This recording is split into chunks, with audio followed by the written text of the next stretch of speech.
Hello and welcome. You found Vital Signs. This is a podcast hosted by me, Paul Wizakowski, and my good friend, Ryan Cristelli. Our endeavor is to seek out the stories of humanity in the most unlikely of places, to hear from those who've pursued the absurd, survived the unexpected, and learned a thing or two along the way. We're calling this Vital Signs because these stories serve as a proof of life of sorts for some of the most absurd moments this life has to offer. And in this, our first episode, we sit down with Hall of Fame astronaut Peggy Whitson to hear her journey from the fields of Iowa to commanding the International Space Station in low Earth orbit. That's right. If this sounds like something you can't wait to hear, you're going to love the stories that follow. So please, feel free to subscribe, pop some popcorn, and lean in with us, because we're about to stir up some goodness, Space Ninja style. Let's get to it. So here we are in El Lago, Texas, I think, is officially where we are at Chelsea Wine Bar, and we are gathering to tell us some stories about space, human space flight with two of my friends in this world, and we've got a wonderful conversation to have today. But I'd love to start by introducing the gentleman to my right here, Ryan Cristelli. You and I have been around the world, I don't know, a dozen times or so over the last decade. Yeah. Chasing down stories, trying to find the humanity in some of the craziest moments we've been put into. And here we are at a table with another amazing person, the Peggy Whitson. So Peggy, I tried to do some research ahead of this and just trying to list out some of the accomplishments that would be on, say, the back of your baseball card, and I ran out of room. So doctor, biochemistry, you were an astronaut. You were a chief of the astronaut office. You were a commander of the International Space Station twice, I believe.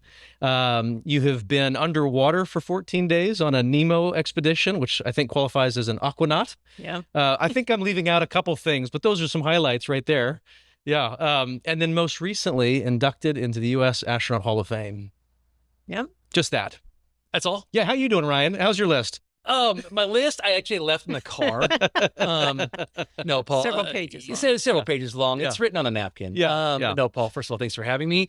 And all through the preamble, we're still talking with all these things. Peggy, we've talked several times prior. Yeah. It's an honor, as always. Thank you for being here. Well, yes. I'm thrilled to be here with you guys, because I'm hoping you guys are going to say more this time around than what I usually have to do. It's all on me. Yeah. Usually we're mid-mission and the story is entirely you and the other crew, and so we get to talk to you. But there's no camera looking back this way. Yeah. I'll be honest, it's a little awkward having the cameras. It's easier on the other side. This direction. I also feel vulnerable to her today because she can come at us. Yes. Oh, that's true. It's quite possible. We have no idea. It's quite possible. What's doing. So, Peggy, we've got a lot of things that I would love to get into with you. I don't think we're going to have time to cover it all, but if you don't mind, I'm gonna jump on in. Please. So, Peggy, obviously, I understand you grew up in Beaconsfield, Iowa. I looked at that on Google Maps today, and it looked like there was a few acres in a square in Iowa, kind of southern Iowa. Reminds me of growing up in North Carolina, little Tarboro, North Carolina. When you were there, what was it that sparked your curiosity to pursue human spaceflight? Well, it certainly wasn't the two town hand pumps that were on either end of the graveled main street. Yes. It wasn't that. Okay, fair. But when I was 9 years old, that was when the first guys walked on the moon. And watching Neil Armstrong and Buzz Aldrin walk on the moon was, I think, pivotal in my mind. Now, I was also a Trekkie. Okay. And so I actually had watched Star Trek, for the years before that, when Dad would allow it, because, he wasn't big into it. Wasn't quite sure what this was. Yeah, but I loved it. And, so I was a little bit of a Trekkie and loved the idea of being an explorer in space. And I wanted to be, a combination of Captain Kirk and Dr. Spock. Yeah. And, that was what I wanted to be when I grew up. And then these guys walked on the moon. I'm like, wow. This is a real job. It's not just a fantasy. Yeah. This is not a fantasy. Yeah. That's it. So I was like, okay, I want to do that. And interestingly, my dad got his pilot's license a year later. Oh, man. And so I got my first ride in a Cessna 150, over the cornfields, seeing the Earth from above. And, that kind of kept me hooked on the idea. And, back then, my encyclopedia Encyclopedia Britannica was all I had as a reference for how to become an astronaut. What did that say? What was the options? That they were pilots. Okay. So I'm like, okay, all the right. whole checklist was be a pilot. Be a pilot. Oh, yeah. All right, I can do that. Okay, so I decided, hey, I want to be a pilot. But, my folks had paid, and we were farmers and didn't have a lot of money. And they're like, well, we'll make you this deal. You can raise chickens, and we'll give you half the chickens to sell. Okay. Yeah. That takes a few chickens, I would imagine. It's a lot of chickens. It's a few chickens. Yeah. You buy the hour, 100 low lead. That's a few chickens today. I don't know what it would be. Yeah. It was a lot. Yeah, that's fantastic. I've eventually got my pilot's license as I graduated from college. I started it a little bit before and then finished it as I graduated from college. So it's kind of the last thing I did before I headed off to graduate school. And in another event during that time frame that was really important, when I graduated from high school, was the first year they picked female astronauts at NASA. Okay. And among them was Shannon Lucid, who is a biochemist. Yeah. No, so not just Cellulite, but Shannon Lucid, a biochemist, was in that group. And that was what I was interested in. I loved biology and chemistry, and I'm like, maybe I can do this. Maybe it'll work out for me. I'd say it has. Well, it's interesting because things are falling into place. Yeah. The idea becomes you got up in an airplane, you're seeing things from above. You thought you had to be an aviator. You didn't. Biochemistry came into frame, the first female astronauts into frame now. It feels like things are fitting together. And that's really interesting because I think the first thing that a lot of us think about being astronauts is limitations. Well, I mean, as I graduated from college, my professor wanted me to become a medical doctor. Yeah. And I'm like, I shared with her my dream of becoming an astronaut. I didn't tell a lot of people because people would think you're crazy growing up in Iowa saying you're going to be an astronaut. But anyway, so I shared my dream with her, and she's like, well, I know Dr. James Van Allen of the Van Allen radiation belts. He is at the University of Iowa, which was where she wanted to take me to the medical school. Okay. She's like, I'll get you an interview with him. So, this is like the only, space guy in Iowa, practically. It's a pretty good start. I mean, I've seen him in my textbook. It's not a terrible start. So, I share with him, hey, I'm interested in becoming an astronaut. Yeah. And this was in 1980.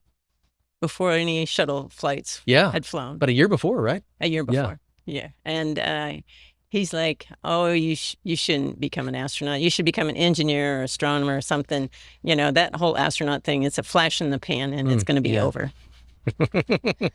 Well, we'll get to the over part and how not over this is. You won that argument. Well, but interestingly, because you said it was, things fell in place. But I also had to have perseverance because I had that from the smart space science guy of Iowa. Oh, yeah.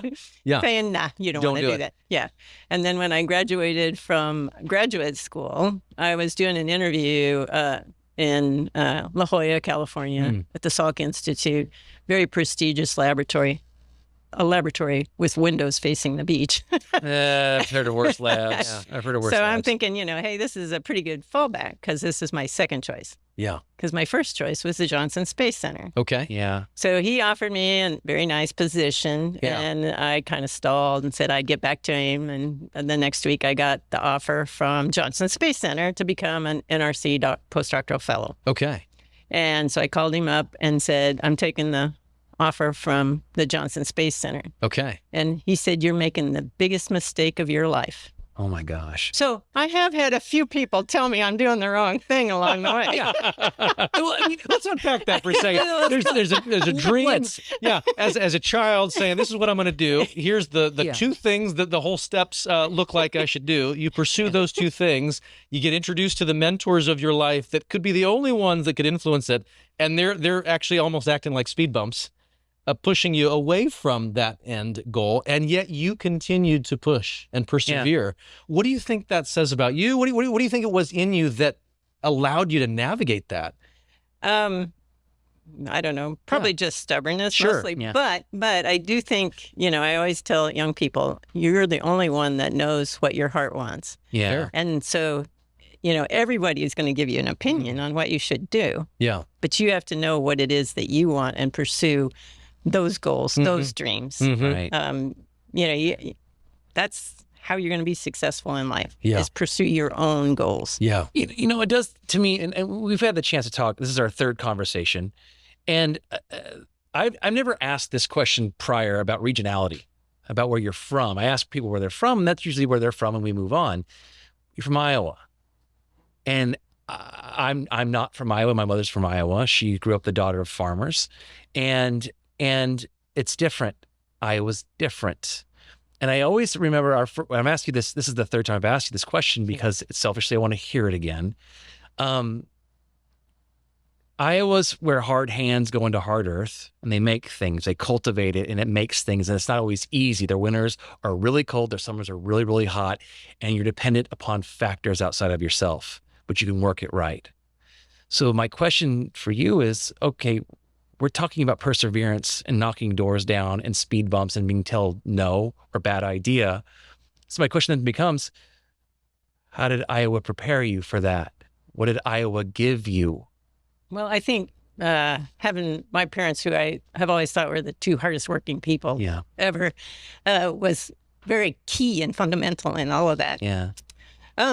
You know, I think seeing my dad fix things with, you know, number 9 wire and, you know, pliers, you know, and his fixes were not always elegant, but, you know, fixes meant getting parts that weren't available, or you had to drive 3 or 4 hours to get the part, and you needed to finish hay in today, or whatever the job or the situation was. It's you have to fix it, you have to get it done, you have to make it work. It may not be pretty, but let's just get the job done. Yeah.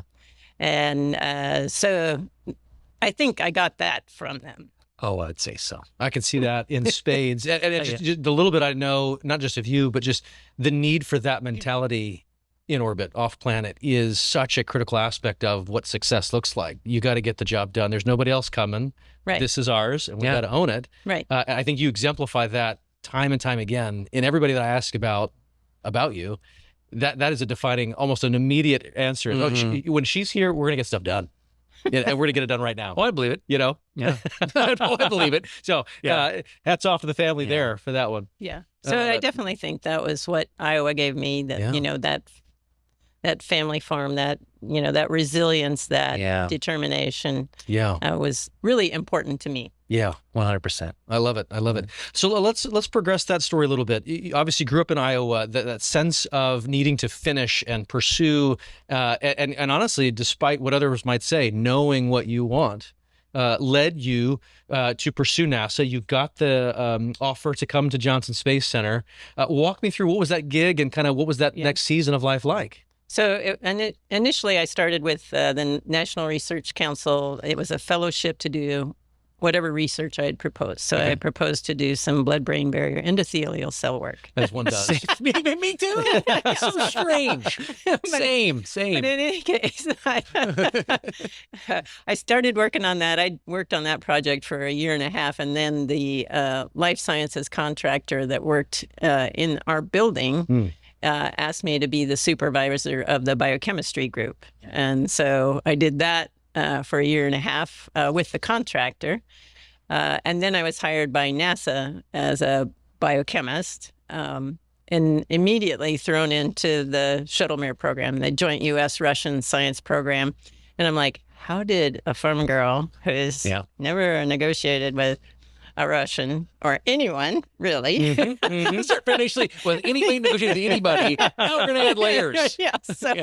And you know, and it was a great growing, learning experience from a lot of perspectives. And there were parts of it that you'd never wanted to live it again ever. Okay. Oh, sure. But there were definitely parts of it that were incredible learning experiences along the way. Only imagine. What do you think was kind of the defining moment of, say, that Shuttle-Mir program from your vantage point? I'll tell you one story about, it was nearing the end of the program. We were trying to get ready to fly our first NASA astronaut on the Mir space station. And we had a safety panel, an outside NASA safety panel, come in to review everything that we were doing in the preparation for this mission. And, you know, is it safe to send our crew member? Well, they were doing this evaluation in a room. You know, they were interviewing me and everybody, all these candidates in a room I knew was bugged. And so these guys are asking me questions, and, you know, I'm very politically correctly answering the questions and not throwing the Russians under the bus, which they needed me to do, but which I was unwilling to do because I knew I had to work with these people the next day and the following days. And so, you know, we went through the whole interview and we got through it, and it was fine. They agreed with us doing the program, and it was okay to do. But the respect I got walking the half-mile from the cottages where we stayed and into the to the facility each morning for weeks was amazing. You know, these people that I barely knew came up to me and said, "You did a very good job." Okay. Okay. Like, You held stick to the bones. Yeah. Stick to the bones. Stand up a little bit. That's a good win. Also, thus making you the first person I've ever met to be in a bugged room. Yeah, that's right. That's fair. That's number one. It wasn't the first time. It wasn't the only room either. Sure. And just to add a little context, like so the Shuttle-Mir program was our, you know, the America-Russian effort to collaborate together as two independent national space agencies prior to the International Space Station. Correct. So this predates the ISS. This was our first foray to say, how does the American way of thinking and doing work alongside the Soviet and then now the Russian way of working and thinking about life on space, and how do you mash those together? Well, and we were Enter Peggy. And then we were doing research that we wanted to be comparable, you know, so we were setting up laboratories in Russia. Yeah.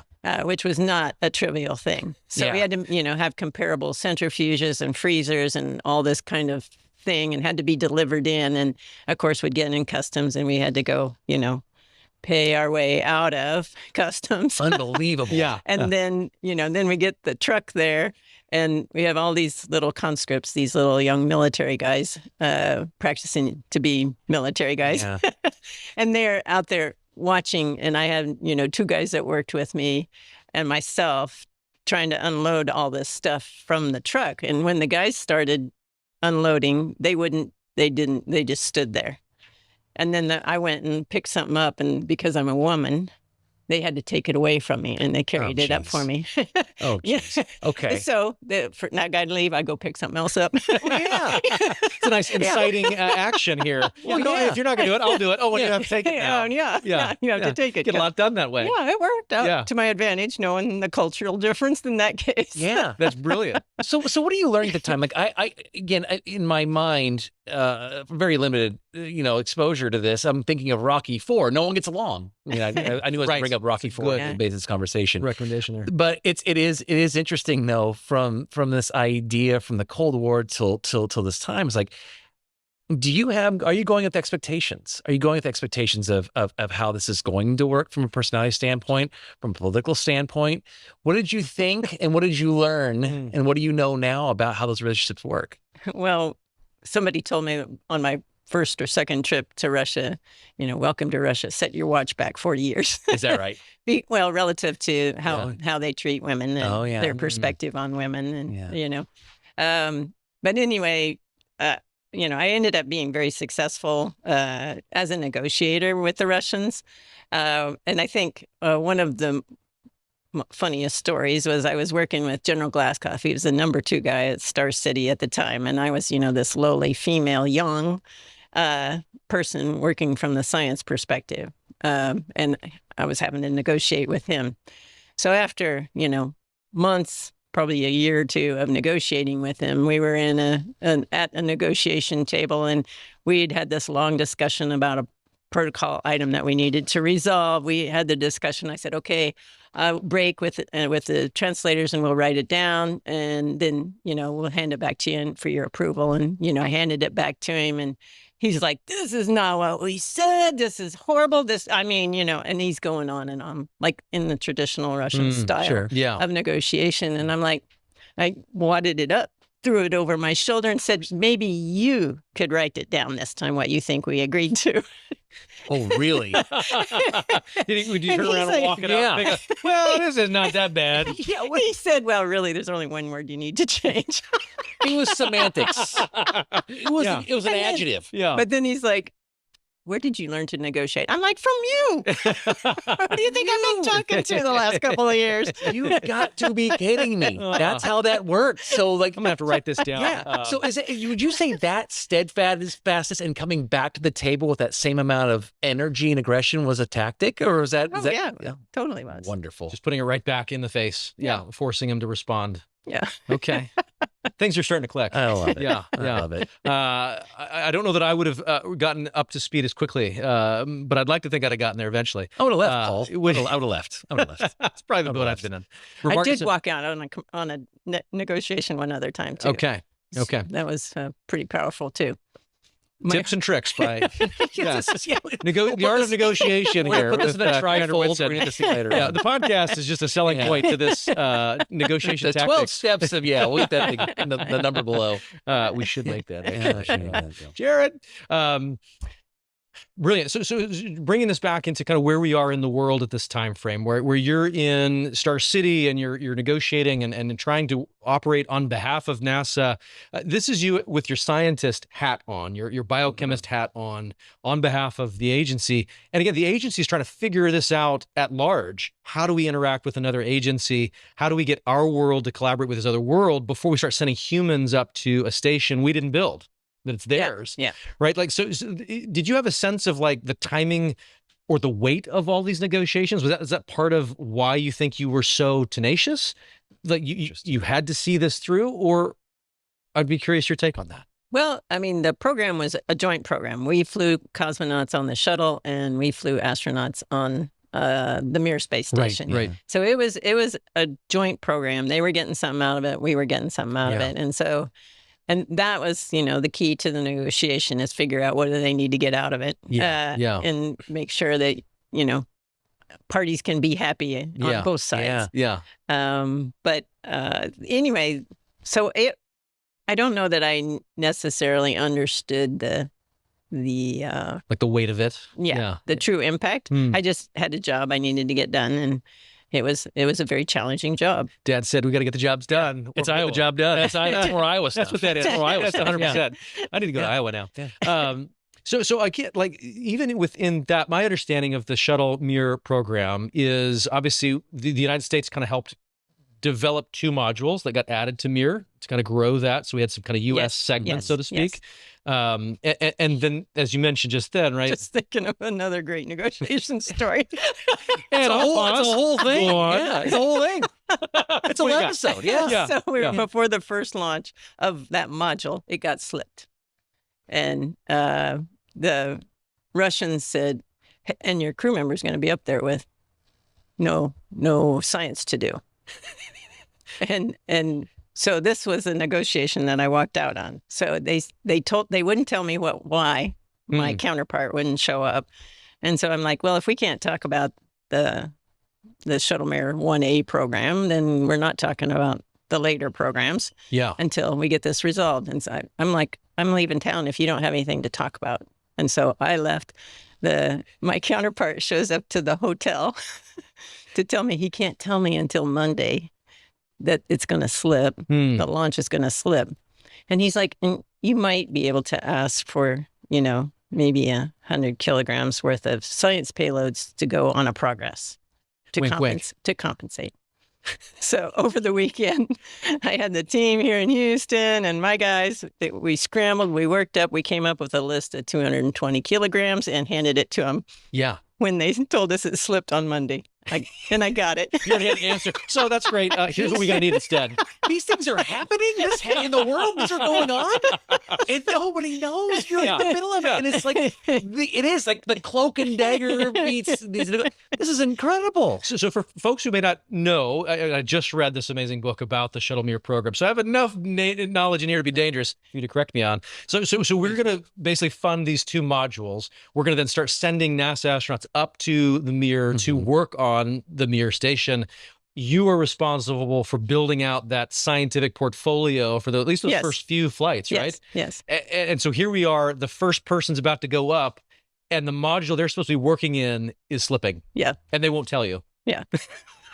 And so then they basically kind of backdoor. So you're not going to get that, but if you wanted to like replace it with something. And then I went in with twice as much. Yeah, that's what I'm talking about. I love it. That's what you double up, you double down. That's call the nice thing they here. call it the double down. Yeah. Open the door and you just fling it the rest of the way open.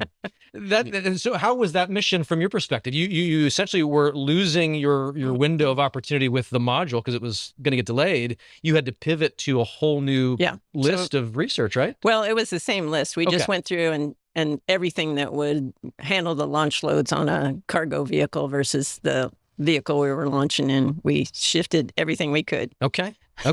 You know, it is interesting though. Like I come from the layman's perspective here, is that we just, you know, from the public, and again, I grew up during shuttle, and it's people. I think for a lot of us, we're bringing people up. People are having experiences in space. They may do a little science, and they come back safely. But there is so much complexity to payloads. Oh yeah, and to these are just. There are things that are happening that we had no earthly idea about, no pun intended, that were happening. And not only that, the complexities of international negotiations, wadded up paper, going behind the back, the whole thing. It is such a rich storytelling environment. To hear these things play out, I am sitting here in constant state of goosebumps, but also on the edge of my seat. Yeah. This is your life. This is what you're doing for a living. This is incredible. So these are some of the wins. But this is also in a season when you still have this ambition, this dream of I'm going to be a NASA astronaut, and you're hitting some walls in this season. Can you kind of contrast that for me? Well, it was definitely because at that time, almost every 2 years, NASA was doing a selection. Yeah. So every 2 years, I'm putting in my application again and beefing it up even more. And negotiation tactics. Yes. So, but, you know, it took 10 years before I was invited for an interview. So 5 different, I think there might have been 6 because there was 1 year where they had back-to-back, but 5 or 6 different application processes before I got finally invited to come for an interview.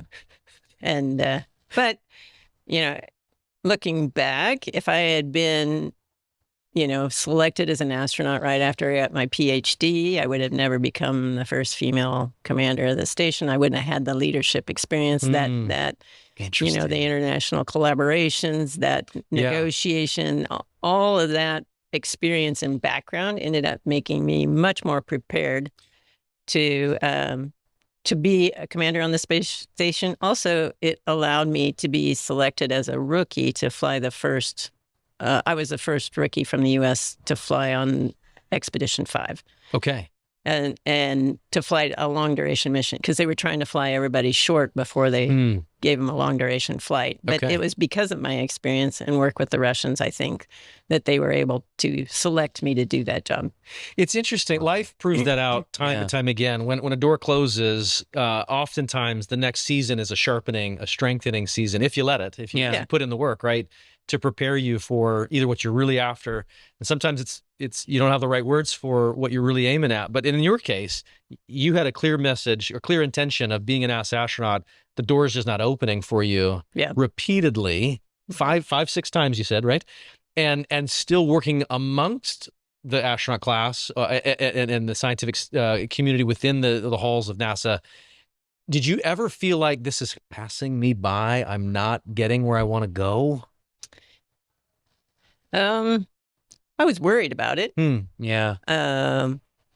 But the average age of selection was 35, and I was selected when I was 36. So I was right on time. I was right really in the sweet spot. In the sweet spot. In the sweet spot. I was, you know, because they want to have you to have enough life experience. Usually, the selection board wants you to have enough life experience to be a wiser astronaut when you're selected. You want to have your driver's license a little bit before they hand you the keys to the shuttle. I do think of me at 36 and like wisdom was not. We're at 46 now. We're still thinking about the lack thereof. Yeah. You know, I think from a personal standpoint, you're around it. You're in that environment and you're not getting in. but you're working around astronauts. And again, personally, I'm like, am I being created by jealousy? Is it manifesting into rage?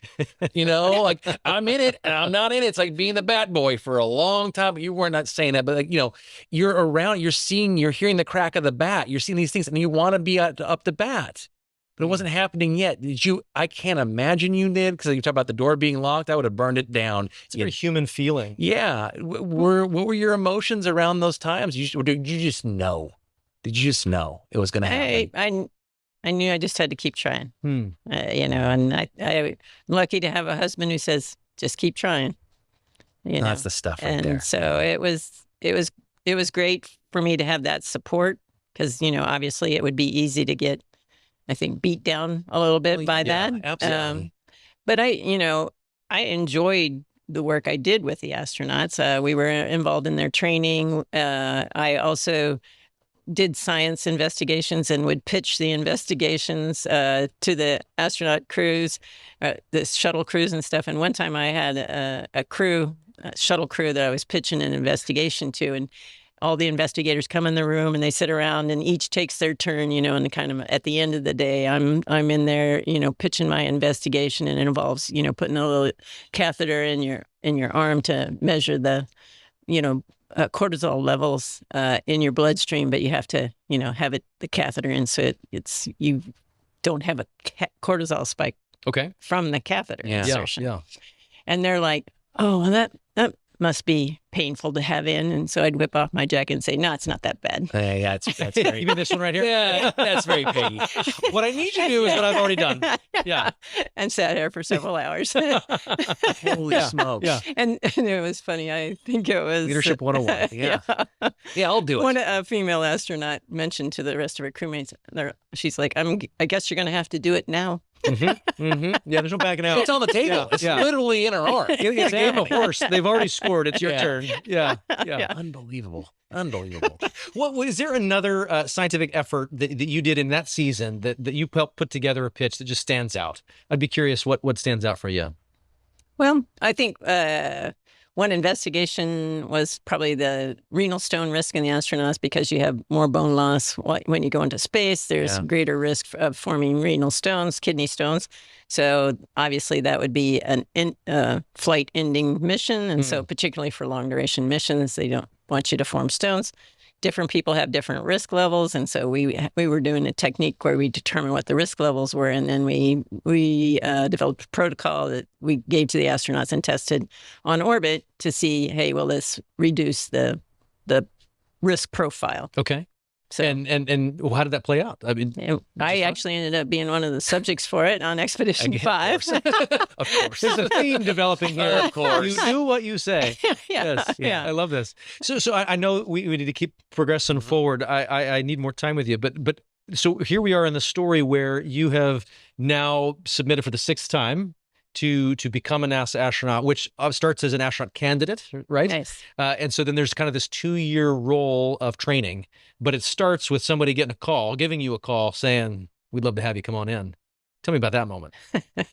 So there was huge rumor mills associated with every selection process. And so the candidates, they call them the astronaut hopefuls.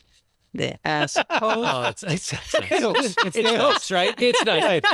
We all are. I mean, in some sense, all astronaut hopefuls. Yeah, it's the largest corral of this subsection. So, anyway, they had a lot of connection, and everybody's got this rumor mill going on. And they'd said, "Oh, well, if you get in, it's going to be the head of flight crew operations that calls you, and if you're rejected, it's going to be the head of the astronaut office that'll call you."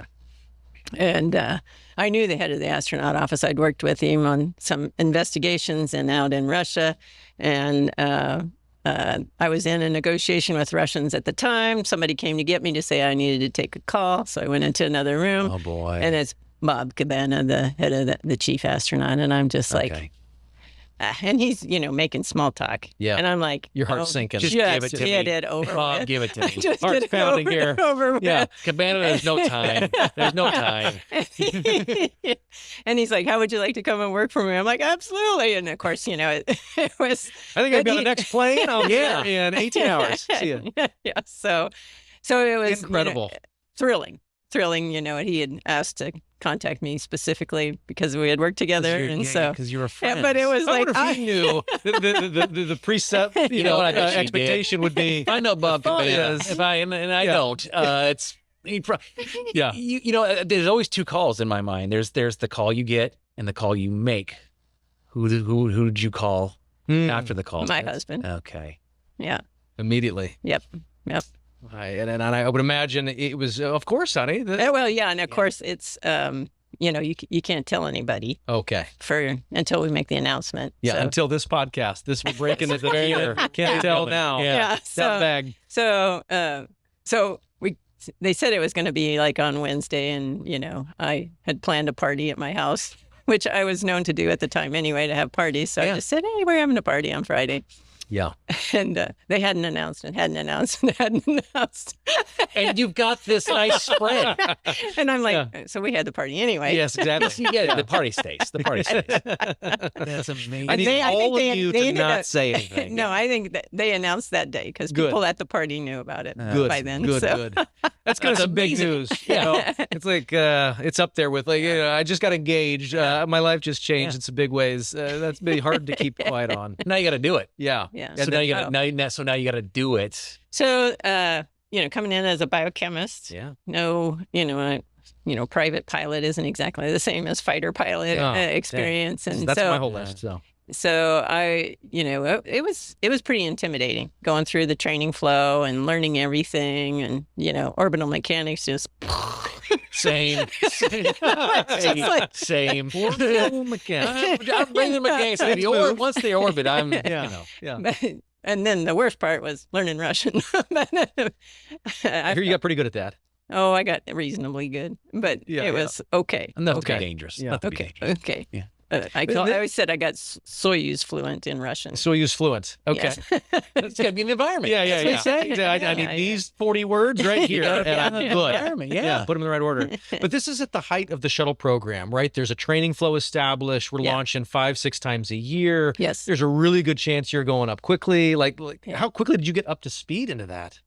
Well, the astronaut candidate training flow was at the time about 1.5 to 2 years long. Okay. And you know, there are big hurdles in it, which included, you know, EVA training and robotics training. And at the time, you know, all the EVA guys were the big burly guys, and you get, as an astronaut candidate, you got 4 runs to try and make an impression. Okay. And the fourth one being the test, the evaluation.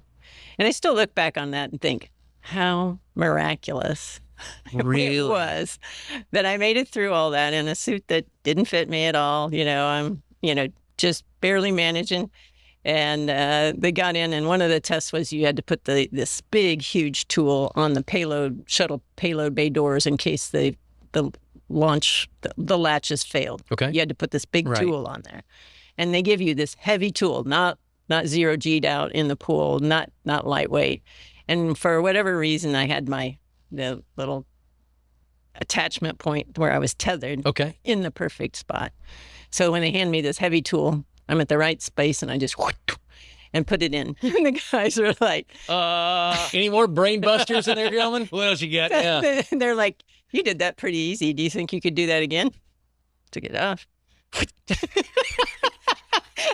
Well, for the hat trick. I'm going to lunch. I'll see you guys. What's the record, gang? Was it 3? Exactly.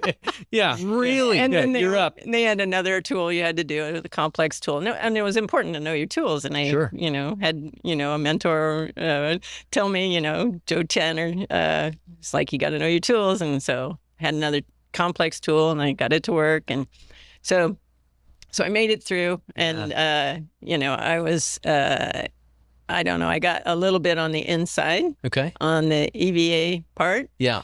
A little bit earlier than some. And they had me fit for custom gloves. And I thought I was going to get a shuttle flight. Okay. To do an EVA. Which was great. And Charlie Precourt called me into the office when he was the chief astronaut and said, we're looking at you for this shuttle flight. And I'm like, fantastic. Because the sooner I get a shuttle flight, that means the sooner I get to station. Okay. And I really want to do the long duration stuff. And he's like, okay. 2 weeks later, instead of announcing me on the shuttle flight, he calls me up and says, "How would you like to be the backup for Expedition 3 and Prime on Expedition 5?" I'm like, "I'm in." Yeah, so this is good news for Yeah, you. This it was. is not It was great. okay. This is a pivot that kind of elevates the standing, if you will. Yeah. Yeah. So I was extremely happy about getting a long duration flight. Yeah. Yeah. Right out of the gate. Yeah. And so you were the first rookie to do that. That's what you were saying. Yeah, on the shuttle. Yeah. Yeah. Or excuse me, in the ISS program. Yeah. Okay. So some of the Russians had done it in Mir, of course, flying rookies. But it was our first rookie to fly on station, first non-military. So let's talk about that. I'd love to talk. So first shuttle flight, you go up on, I think it was Endeavour, yes, launching STS-111. Right. You stay up there for 6 months, right? Was a 6-month run, long duration? Yeah, it was supposed to be 4. Okay. And the shuttles went down once during that time frame. You know, they were in a stand down. Yeah. And then we had one visiting shuttle flight, STS-112, and we added the S1 truss, and then STS-113 came up at the end of the 6-month period, and that's the shuttle I went home on. Okay, so it came home on STS-113, but also Endeavour. So it was, same vehicle. Yes, different even mission. had the same pilot, Paul Lockhart. So you're still here. I forgot you. He showed up on the station and said, "Peggy's flying service on." Hey, Paul's back. You got Paul. Yeah. In my mind, I'm seeing the Uber driver show up. Exactly. No, I got Paul again. I'm here for 10 more minutes. Paul's running. Heck of a driver. It's a heck of a meter too. Heck of a driver. My goodness. So what was that like? What stands out from you? Because I want to ask you about each of your missions. And so this is being your first. What was kind of your going in desire? And I would imagine it's let's not screw this up, right? Like there's an element of that all the time. Well, there is all the time, and that's as a rookie. I think that's the thing that kind of clouds your mind. Okay. I don't want to screw anything up. I don't want to screw anything up. And, you know, and I was so meticulous and thorough and everything. And I'm like, I'm going to be really good when I get there. After a 3-year training program, I know what I'm doing. Flight day 3, I screwed up. You're 3 days in? Yeah, I got the first 2 in. Yeah. You got the I first just 2 in. broke the VCR, guys. Sorry. You know, just you know, you're going to make mistakes, especially on a long duration mission, and you know, especially as you're getting your space legs and all that. Yeah. And you know, that's one of the things I like teaching crew members to coming on board is, you know, you are going to make mistakes. Yeah. How you handle them counts. Yes, 100%. I would argue that's 100%. what matters, right? Yes, I mean, yes, and so that you know, big learning experience for me. But my main objective, other than not screwing up, which I wasn't incredibly successful at, but space legs take some time. Yeah. I'm told. Anyway, we did a lot of robotics during that mission. Okay. You know, each of with the Canada arm. Yes. Okay. Great. Yeah. The big arm, we called it. Oh, yeah. Because the shuttle had the small arm. Okay. Fair. Both Canadian, by the way. Yeah. Yeah, Is that right? Okay. Yeah, they were. But on the first, on STS-111, we moved the mobile base to the truss, which the central piece of truss was there. So we put the mobile base on, and that would allow later, when the truss was, the 100-yard truss was built, that you could move the arm all the length of that truss. Okay. Because it was like an inchworm, so it could. It has the End 2 over end. ends, so it would get the other end could attach to a power and data fixture, and then this end could release, and then it could step to another location and move around. But this allowed it to move along the length of the truss, and so that was one of the things we installed during 111, and then on 112 arrived, and we put on the S1 truss, the starboard 1 truss that was attached to the central one.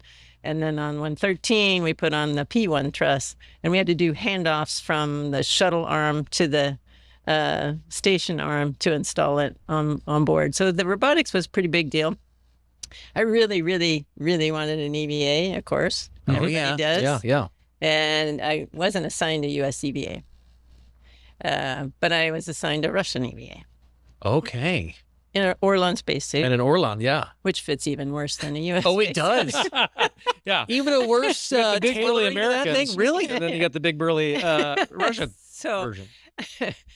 But the EVA was relatively simple. Thank Okay. goodness I was able to accomplish it. But it was, you know, it was just interesting being able to do a spacewalk in a Russian spacesuit. And, you know, the Russians had the first woman who did a spacewalk in 60. Oh, actually, it was 3 months before the U.S. first woman to do a spacewalk. Yeah. They knew she was going to do it, so they sent a woman up. There's a theme there throughout the last 40, 50 years. And I was the second woman to do a spacewalk in the Orlan spacesuit. So that was a pretty big deal to me. Yeah. And I asked Valery, you know, after we'd done the spacewalk, I'm like, why did the Russians pick me? And he's like, because you're a Russian. And I said, a Russian woman? And he's like, no, a Russian cosmonaut. To me, highest praise ever. Absolutely. From a Russian. Absolutely. 100%. You're on the team. We want you to be a part of us. Yeah. So that was really cool. Jump in there. Well, you know, oddly, I'm thinking of Ferris Bueller, and I'll get to why. You know, there's a line, I'm going to butcher it. The idea that life moves pretty fast. You need to look around, you know. I can imagine, you tell me when I start to lie here, that on your run up to your first shuttle flight, you are thinking about all the science, all the things, not messing up. Are you able to consider your path? Are you able to consider watching Apollo 11? Are you able to think about the way you might feel, how you're feeling? Where are you at that point? Are you thinking about what's happened prior to that I've had a lot of guys ask me over the years, how did you get inspired? Yeah. And it was happening then. So I never actually left my mind of how I got where I was and what it took. You know, my story, you know, was reminded many times during a mission. You know, you do interviews and people always want to know what inspired you. Yeah. And so yes, I did think about it. You were thinking about it. I've been very lucky to have conversations with folks that have been on shuttle. They talk about the power that it feels. The shuttle's different. All the vehicles are different. Can you just briefly talk about what the mechanics of the feeling of the shuttle were like on first launch? So we went all the way through we did a terminal countdown test, which is a practice run. So you get in the shuttle and you all strapped in, you're in your launch and entry orange pumpkin suit, and, you know, you go through the whole countdown process. But, it's not loaded up with fuel or anything at the time. You got the solid rocket boosters on the side, but the liquid fuel's not loaded up at that point. And you're like, well, it's just like another training day. And then we go out to the vehicle on launch day, and, you know, of course, you've got the liquid fuel steaming off, and it's a much more dynamic looking, situation, definitely different than the terminal countdown test that we had done before. We get in there, and then there was a built-in hold at 9 minutes. Okay. And we got to the 9 minutes, and they called it for weather. Oh, jeez. We're all going back to quarantine. Who's got to feed us tonight? Right. Yeah. So we were up on the 195-foot level, walking out, waiting for everybody to get out of the vehicle, because I was on the mid-deck and waiting for everybody to get out. And one of my Russian cosmonauts said, that storm looks very hazardous. And I'm like, you're not counting what's behind you, are you? 100 feet away. Yeah, exactly. Oh, yeah. You look down lately? There's a storm there. Just wait till tomorrow. The Nimbus. Brother, you are. It was like 2.5, 3 weeks later, we ended up going. Got down to the 9-minute hold, came off, and I'm like, I think we're going to go somewhere today. Oh, that sounds steep. Yeah. So, the sense of reality was very much real on that day. Yeah. And 6 seconds before the liftoff of a shuttle, they ignite the 3 main engines, because they have to have the 3 main engines at 100% power. And these are the ones that are burning the liquid hydrogen and liquid oxygen, hydrogen and oxygen. And they have to be up at 100% power. And it's so powerful. The whole vehicle strapped down with the solid rocket boosters on the side, and the SRB, or the liquid main engines, actually cause the vehicle to tilt. You can feel it tilt. It rocks it, huh? It rocks it, yeah. And then it comes back. And as soon as it gets back to vertical, you're at 0, and the SRBs ignite. And they simultaneously blow pyros down there, the hold down pyros, and they ignite what is basically a shape charge. And you're going somewhere. And there is no question you're going somewhere. The liquid engines, you could definitely feel when the liquid engines are burning and rocking and rolling. Car's on. Yep. Yeah, the car's on. Yeah, we're feeling it, feeling it. But the SRBs were, a whole nother level. It was a lot of vibration. Does it feel like a punch? Does it feel like just hitting the gas? I mean, yes. Yeah. We were off the ground and going, and then, the shape charges, skinny down when you're going through max Q. And so you actually slow down a little bit. And then at 2 minutes and 40 seconds, the SRBs are dropped off because you burned them all entirely. And at that point, they hadn't really mentioned that the pyros for those to blow the SRBs are like right under my feet. Oh, by the way. Okay. Yeah. All right. I'm like, 2 minutes in. Yeah. Like, I knew what it was, but I'm like, somebody might have been able to tell me that in advance. Yeah. When I hear the flaps down on a plane, I'm freaking out. You got a charge is going on. Okay. And then as you get up into space, then you start speeding up. That's when the speed really comes on. And actually, the shuttle engines throttle back so that you keep the G's to around 3.5. Okay. As you're accelerating, because you're accelerating it up to 17,500 miles an hour, approximately a little less than 9 minutes after you. Orbital mechanics. Orbital mechanics, yeah. Well, and you started 0 and you go to 17,005 in approximately 8 to 9 minutes. Okay. Let me check my math here. That sounds about right. What? Yeah. And so it's a lot of acceleration, lots going on in the time frame. It's quite the ride. And it's 4.4 million pounds of thrust on a shuttle. It's much less on the Soyuz and the Dragon. And both of those are just liquid fueled. Right. Actually, the Russians do have a little bit. They have small little... Those strap-on. The strap-ons that are solid. But... they don't have the same amount of thrust by any stretch. Sure. I find it fascinating that you have personally ridden 3 of these vehicles, right? There's more coming online. There's more out there like Dreamliner or on the Starliner. Yes, forgive me. On the Atlas V, which is its own thing. But in terms of launchable, today's active vehicles, and the shuttle obviously being retired, like you've experienced each of them. So your next mission was then on the Soyuz. Yes. How did that compare? So the Russians have a really intricate launch system where it's actually hanging on a support above the ground. So when the thrust equals the weight of the vehicle, it starts to move and those supports fall back. Sure. And I'm sure I've seen that. Yeah. But you're sitting inside the vehicle and, my only experience is a shuttle and it was like instantaneous. You're going somewhere. No question. And there's like half a potato. I'm like, something's wrong. We're not moving yet. I hear it. Really? But that tree's still right there. Come on. Oh, you got to be kidding me. What are we doing? So it's a slower ramp up. A slower ramp up. Yeah. And Dragon it's much more instantaneous feeling because it's coming off of a pad. Yeah. But it's just that it has to do with how the vehicle is supported on the Russian launch pad. Not been to Baikonur, would do it in a heartbeat just to put eyes on it and see the history that's there. So this is your second mission now. This is several years after the shuttle flight. Your second mission, the highlights I'm aware of are a few more EVAs, a bit more days in space, commanding the International Space Station. You get the keys to the lab. Yeah, no, that was great. I loved the experience. I mean, we were doing some of the most complicated assembly EVAs without a shuttle there. Okay. Wow. Yeah. Because the STS-120 brought up Node 2, and they're parked on the front end of the lab on the pressurized mating depth. They're in front of the lab. Okay. And we had to temporarily park Node 2, which was supposed to be where the front of the lab, park it on Node 1.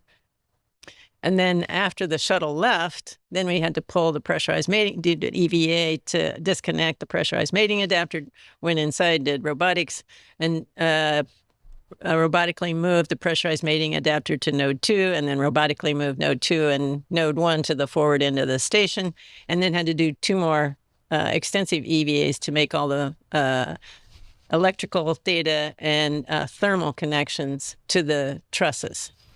Where the radiators were located. And so it was an incredible set of EVAs that I was able to be a part of there at that time. Very exciting. Do you recall how many EVAs was on that second flight? I was supposed to have 3, and we ended up having 2 more because of contingencies, things that had failed. Okay. So we did a contingency looking at the SARJ, the solar array rotary joint, which had gotten a high electrical currents, and so they were worried it was the hardest material made known to man, and it was falling apart. And they made us go out and do an inspection on it to see how bad it was. It was bad. Okay. And take a little super glue with you next time. Oh, yeah. Just, you know. And the other one, which was interesting, was a bearing motor roll ring module, which is the rotary joint for the beta joint, not the alpha joint, but at the bottom of the solar arrays, there's a joint that rotates the solar wing, so that between the 2 joints, you can get the solar arrays pointing at the sun anytime you're in, not in eclipse. And so we had to replace that joint. And that one was pretty sporty because we were counting on 3, hooks to hold the solar array wing to the station while we disconnected and pulled out the broom. We call it the broom, bearing roll ring motor. Sure. Everything's an acronym. Yeah. Well, sure. So, sure. I love it. But we were pulling it out. It's a trash can sized piece of hardware. And it had to be pulled out, disconnected, all the power disconnected while you were in eclipse. So no sunshine. In the dark. In the dark. Dark. Because the dark there's is a potential for getting shocked while I'm disconnecting it. Oh, my God. And we had done all these inhibits on the ground and on orbit to get it ready. And then during darkness, then I would disconnect all of it and then pull out the unit, put in the other unit, reconnect everything up. And then Dan Tani was with me, and he was reconnecting all the connections up on the outside. So that one was... sounds a little sporty. It was... I would say sporty indeed. it was, one of the most fun ones I had, but it was stressful at the beginning because of all these inhibits that the ground had to do and Dan was doing up there. Yeah. And, in order to ensure that we were all that it was going to be safe to disconnect these huge power lines, we lost comm with the ground. But it was interesting. It was they could hear me, and Dan, but we couldn't hear them. Some interesting commentary. I'd love to hear that line. One-way talk here. So I'm like, we lost comm, and we're supposed to end the EVA if we lose the comm. So I called to check and see if we have comm with Yuri, who was still, in the module and in the Russian segment. Okay. And I'm like, hey, Yuri, how do you hear me? The ground's not hearing us. He's like, yes, they're hearing you. They just can't talk to you. Okay. And so we play a little of this telephone game for a little bit. And I'm like, this EVA is way too complicated for this. This is not going to work. And eventually they said, stand by for 5 minutes. And they power cycled everything on the ground, got it back up, and we were good to go. Finish the EVA. What do I do for 5 minutes with nobody to talk to? When I can't call my wife from the roof during Christmas season, I get a little shaky. And I also like that the idea becomes, well, this is not this highly complex communication modules aren't functioning properly. Let's just turn it off and turn it on. Yeah. It's very early Nintendo. Other than blowing on it, the disc and plugging it back in, and we're back. Somebody on the ground did that. And I'm sure. we're back. Picture somebody in the back room at JSC. It is. It worked. Whatever they did, it worked. And so it was great. We were able to finish the EVA because I was up there. I'm like, well, what can I do in this 5-10 minutes while I'm waiting to see if this is going to work? Because if it doesn't, we're ending the EVA. I'm like, what can I do that undo? Because we had to undo struts and do some other stuff to prep for things. And I'm like, what can I do this? And they won't make me put that back, I don't think. And so, I was trying to get ahead. Extra credit. You're doing extra credit. You're incommunicado. That's right. In low Earth orbit. The job's got to get done, guys. Doing extra credit. We're doing this. Yeah. I love it. For the sake of time, Peggy, walk us through coming home on that. There's an interesting story here that I've been waiting to hear. Obviously, you came home on the shuttle on your first flight. You glide home. Just smooth and silent. Very civilized landing. Civilized landing. Nice and nice and civilized. Yes. Yeah. Just Land roll on the a stuff. runway. Yeah. Crazy talk. And never did it again. Never did it. Yeah. Enough of that. Enough of that deal. You know. Very civilized. But so I trained in the left seat, which is the co-pilot seat of the Soyuz, which is when I was forced to absolutely learn Russian because all the displays were in Russian, all the flight data file. At that time, it was all hard copy, a book. Okay. Oh, geez, that would kill me. I duck out there. And all the displays, everything's Russian. You had to learn Russian. You had to do all the comm in Russian. Okay. And it was easier for Yuri if we just stayed in Russian rather than have him trying to flip back and forth. So we just did all of our comm in Russian. And so we trained for the mission, and you go through all these emergency scenarios, everything that can go wrong, everything that's going to happen. And then the Expedition 15 did a ballistic reentry. It had no U.S. crew on board that vehicle. So, when we got there, they were like, well, maybe this cable got kinked and, can you go check that out and make sure it's not kinked on yours? And just in case, we're going to upload a software patch to change some stuff. Yeah. To see if it'll, help out, kind of thing. And I asked Yuri, do you think that's the real story? And he's like, no. Not at all. I don't either. Yeah. I love it. It gets a little peanut butter smudged on one of the modules, and the next, Sure. Here we go. Chunky, and let's then, go anyway. It gets. So, they survived. They walked They away did. from it. They totally did. So we go through the re-entry. We start the re-entry process, and if I may, so you've been on station 6 months at this point, or you're ending your long duration, second long duration. Yes. You're coming home. And this is that moment. Yes. So we, prepared for that day. We're in the capsule, and we undock, no issues, and then you have to do the deorbit burn, and that's always the kind of the critical part, because you're always thinking that, this is where the engines can fail and all these things. Oh, yeah. That was all nominal. So we're good to go. And then the next thing that happens is you have to separate from the instrument compartment. So the capsule, the capsule shape is what brings you into the atmosphere in a stable condition. Okay. That curved shape on the bottom is what stabilizes it. Yeah. It's aerodynamically stable. Well, instead, we had one of those 5 bolts that connected us to the service section, which had all the engines and all the fuel and all the stuff that's in that section, a very heavy section, is still attached to us.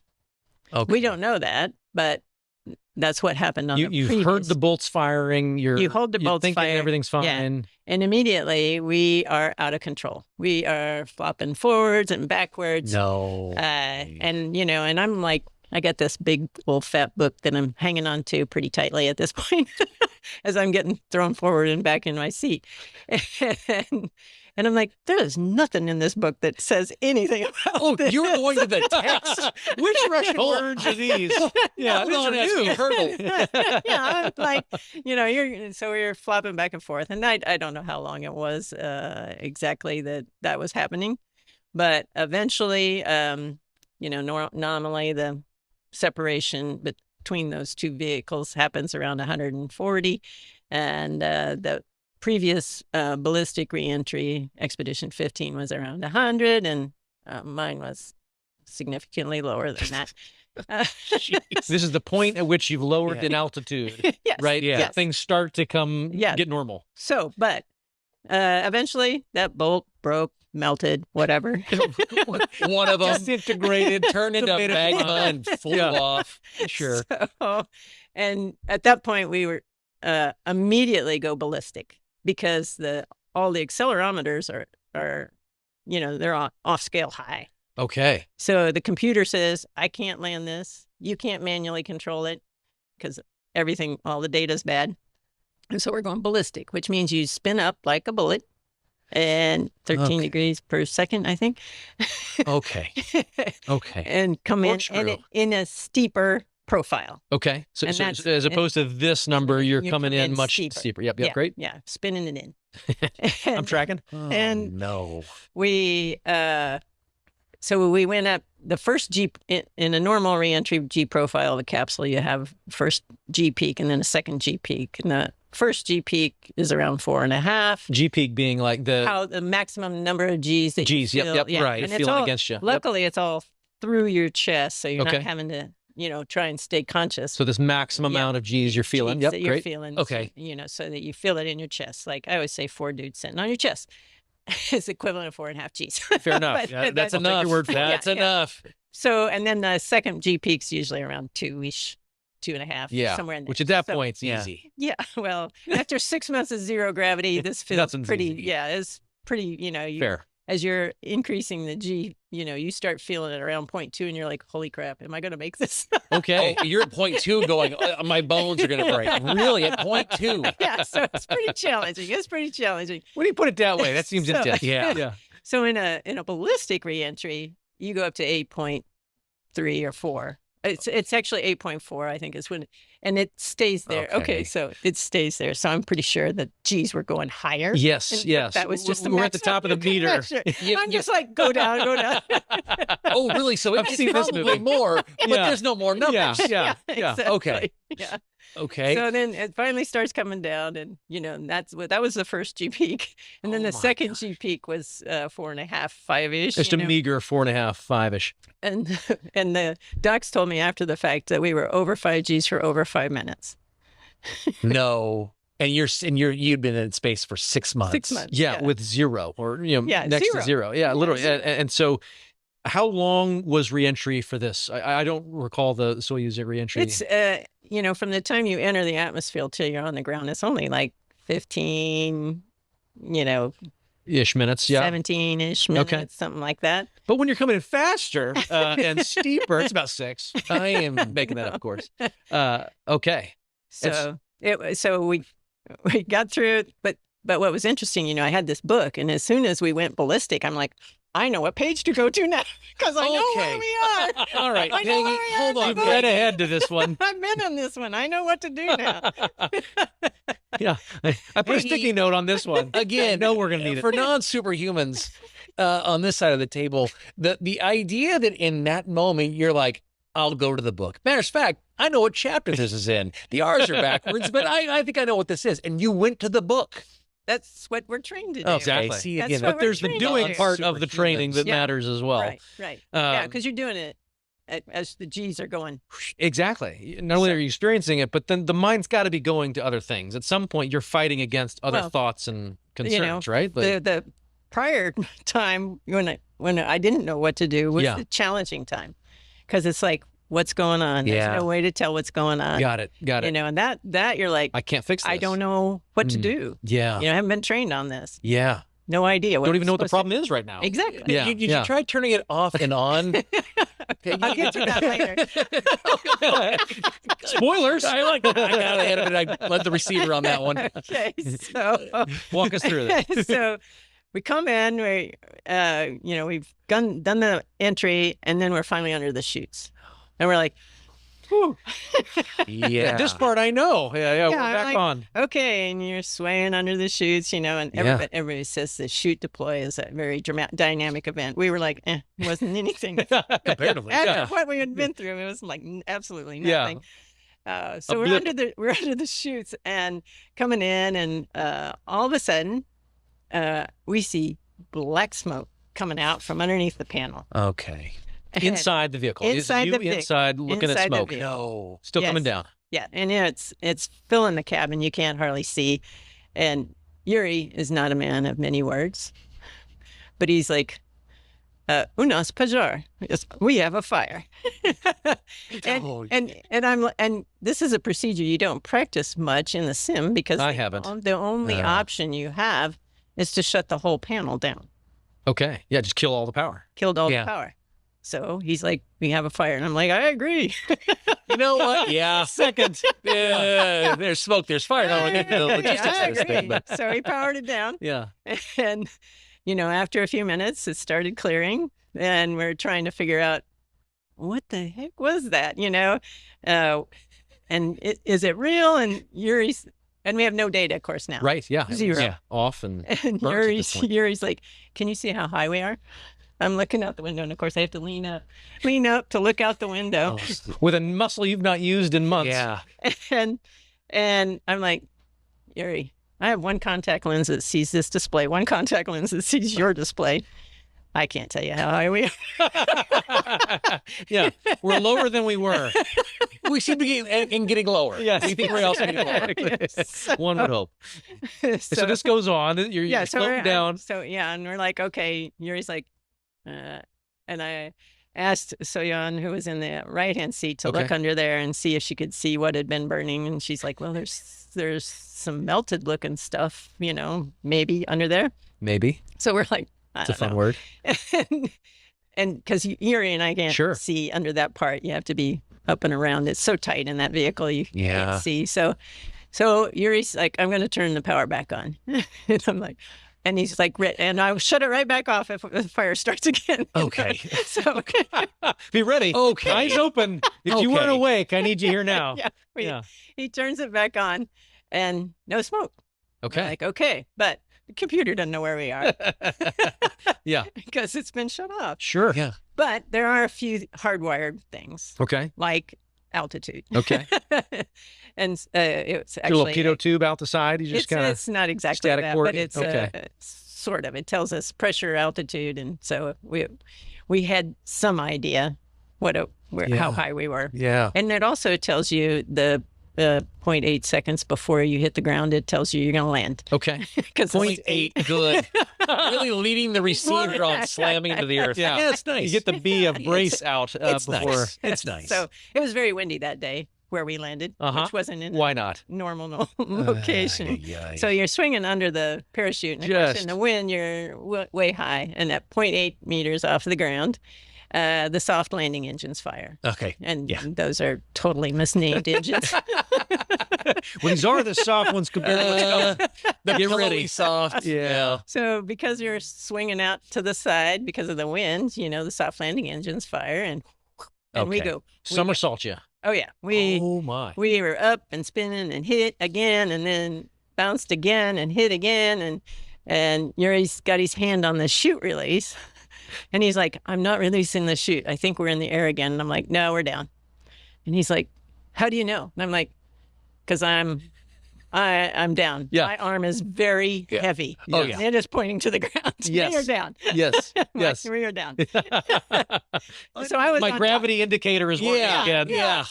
So I'm like on my side, on top of this vehicle that's been rolling around, bounced around, rolled around. And so he's like, okay. So he releases the chute. And because I'm on top, I'm like, okay, he had to get out first anyway, because there's no way anybody can get out without having the center guy out of the seat. So he had to get out first. So he's undoing the hatch, and he's like pushing on the hatch. And even though he has his gloves on, he's like, it's really hot. Really hot. It's really, really hot. And he's pushing it open.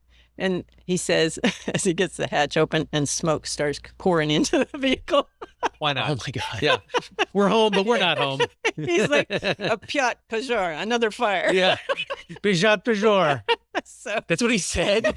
Oh, this is fantastic. I'm going to learn Russian for emergency scenarios. Fantastic. So and so I'm like, reclosing, so he's trying to hold it because it's hot. Yeah. But, he's got to close the smoke eventually, because there was a grass fire outside and coming toward us.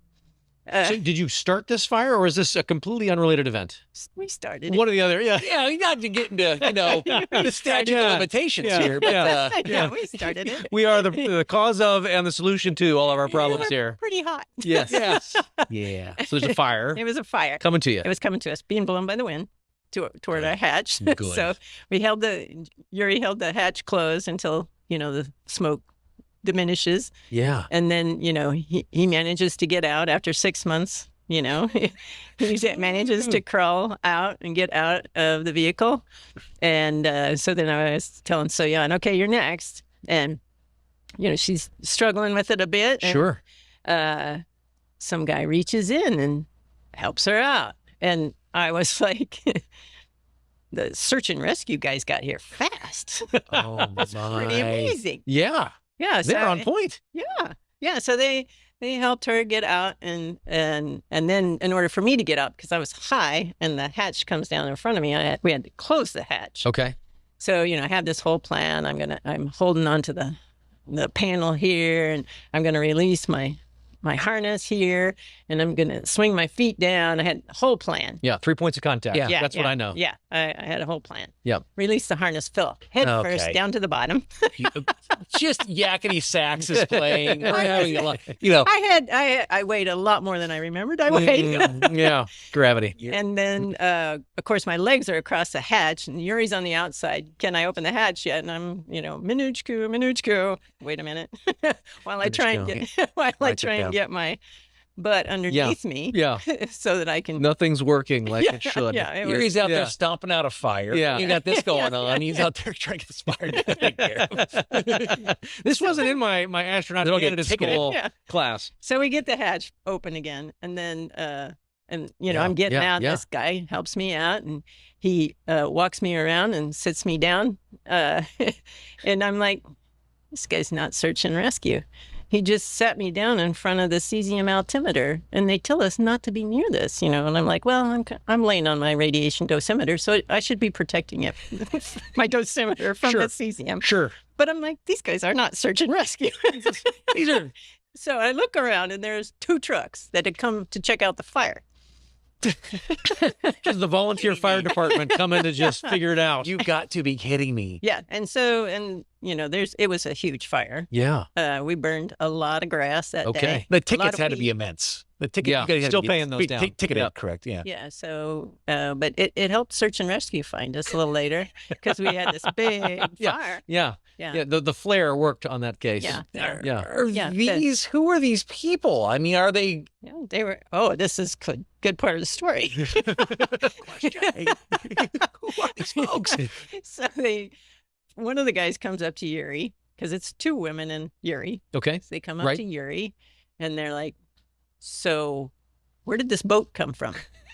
They're speaking in their limited Russian, to Yuri, because they speak Kazakh, and, we were in, rural Kazakhstan in a not expected trajectory at all. Right. And so So Yuri goes through, and I told you Yuri doesn't speak much, but he goes through this whole spiel. We undocked from the International Space Station. We did our deorbit burn, and we, had some problems and went ballistic, and then we landed here, and the guy's like, no, Ladna, which kind of means whatever, and walks away. Sure. Okay. Equivalent there. Sure. Or it means he didn't understand it. Sure. And just walked away. So then he goes, huddles up with the other guys on the side. And then he walks back up to Yuri, and he's like, taps him on the chest. Is this a spacesuit? He asked if it's a spacesuit. How much for the spacesuit? How much for the spacesuit?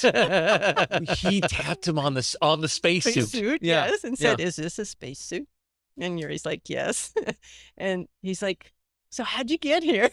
So Yuri explained a much more Reader's Digest version of what we had gone through. Simplified it a tad bit for the guy, and. At what point did they clue in that this is real? You guys really were from space. Well, I think that was pretty quick. Okay, good. That was good. Point. As a smoldering capsule is laying down. It's like, I mean, it's comedic. I mean, it's absolutely terrifying. It's loaded with good comedy. Yeah, I mean, from that point on, walking me through so the images I remember and recall of a nominal Soyuz landing. I mean, there's helicopters and trucks. There's pre-positioned a lot of infrastructure to get you out, to recover you, to take care of you. None of that is here. None of that. And you are experiencing gravity for the first time in 6 months. This is off nominal, right? There's layers of just complete uncertainty here. Walk me through getting across the finish line here? Like, how do you get to safety again? So, because we set a large fire, search and rescue, we're able to find us. And I think NASA directed them where to go look, and they were able to find us relatively quickly. I heard the plane going over. And then it took a while for the helos to get there, of course, because they, some of them had to refuel. Oh, how far off? 500 kilometers? Yeah, I think it was in that range, so right? The nominal and the ballistic landing sites are 400 kilometers apart. But we had done this whole out of control thing, so we were off axis as well. So they were looking along that entry corridor. Right. And we weren't there. We were off axis at around 300 kilometers. Okie dokie. So but they found us from the big fire we lit to signal fire them. I found them, guys. They're 400 miles that way. I see it. There's smoke. See it. Yeah. It was, of course, and then they send back, okay, the capsule's down and there's no chutes. Okay. No chute. That chute, they only had single. Yep. And so that's what Mission Control in Moscow is getting. No, that's the first answer is they're down, no chutes. Yeah, the capsule's down, there's no chute. Okay, so which instantly triggers a thought and a reaction plan at that point, right? Now, well, I'm thinking, yes, there's a lot of people thinking about it. My husband among them. But, he's like, you don't listen to the first thing you hear from the Russians. Wait. And that's something I've been living by for a very long time. I mean, I've been going by that for a very long time. In this talk. That's called a callback in the business, Paul. The, wrap around. Yeah, it is. So just quickly, your husband, now this is something I don't know. How in communication real time are spouses and partners? Like how? During the flight, during the ISS stay, we had internet protocol phone and email. This is 2007, right? Yeah. And at that time we had, I think we were having multiple email syncs a day. We didn't have continuous email. In my first flight, we only got 2 syncs a day. Okay. In the second flight, we were increasing, and I think we had nearly, multiple times during the day, you get an email sync, and you could call if you had KU band antenna coverage, so you could use the internet protocol phone and actually call home. So in particular, though, with him, was he receiving information on status of the ballistic reentry? And he was in Moscow in Mission Control, and he was in the clubhouse. Yeah. And you were on 18, and you got to be kidding me. Yeah. So okay. Yeah. At what point did you get to see him? Was it same day, next day? Same day. Yeah. Same day. Okay. A little later than expected. I bet that was a little crispier, joyous, a little crispier than I bet. Yeah, a little crispier. Yeah. My goodness. So they say they sent the helicopters in and got us on, but they were not the prime crew helicopters. So, like I'm getting undressed on this cold metal thing that, didn't have a sheet or anything on it, and it's cold. And, oh my. The life of an astronaut. It's glorious. It is luxurious. And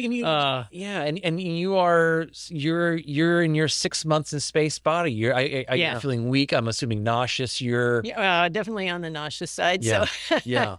It's cold. It's so much to digest. No doubt. And I'm trying to be mindful of our time together. I'm very grateful for being able to carve out this afternoon with you. There's so much more I want to unpack, but I feel like I need to kind of linger here and then let you get back to your day. I'd love to just talk through a little bit about the lessons learned in that experience, because you got on another rocket. Years later, you did this all over again, knowing the realities and having lived it firsthand. I'm just kind of personally curious, what did it take? How did you reapproach resetting and going again? Well, there's still that addiction factor of space. There it is. But our team here at NASA went through a lot of analysis and tried to determine what had happened, and we were on the 3rd down mode. So we weren't on a nominal entry. We weren't on a manual entry. We were on the ballistic entry. There is a ballistic reserve, which is why I had to know which page to go to make sure that we weren't on that last one. Ballistic reserve. Yeah, I think we just found our podcast title. Yeah, I know. I kind of like it. I kind of like it. Yes. So, they have built in that redundancy into their system. And, spaceflight requires a lot of redundancy to be safe. And, it's never entirely safe. Yeah. But, for me, it's there's a lot of value added in being up there. Yeah. Whether it's assembling something as amazing as the National Lab or whether it's actually conducting research in that national lab. And it's just been an incredible experience to me. And for me, it makes it all worthwhile and valuable. Absolutely. On that note, you referenced a quote in a paper you wrote. And I meant to ask you this a couple months ago. We didn't get a chance to do this. When you were on AX4 on the ISS, we had a script we'd written together and a question answer session. I was going to lead with a quote you put out by Richard Bach. Yeah, Bach.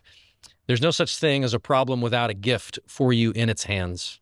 You seek problems because you need their gifts. And it kind of speaks to the heart of what you just mentioned there. But I'd love to hear your take on what does that quote mean to you? For me, solving problems is, part of how I was raised. Yeah. And it's part of how NASA works. And in my mind, some of the best things that have come out of NASA are solving those problems. The solar array tear during STS-120 when, I was commander of the station, and Pam Melroy was commander on that shuttle flight. And we were trying to make this repair that, from our perspective, seemed impossible.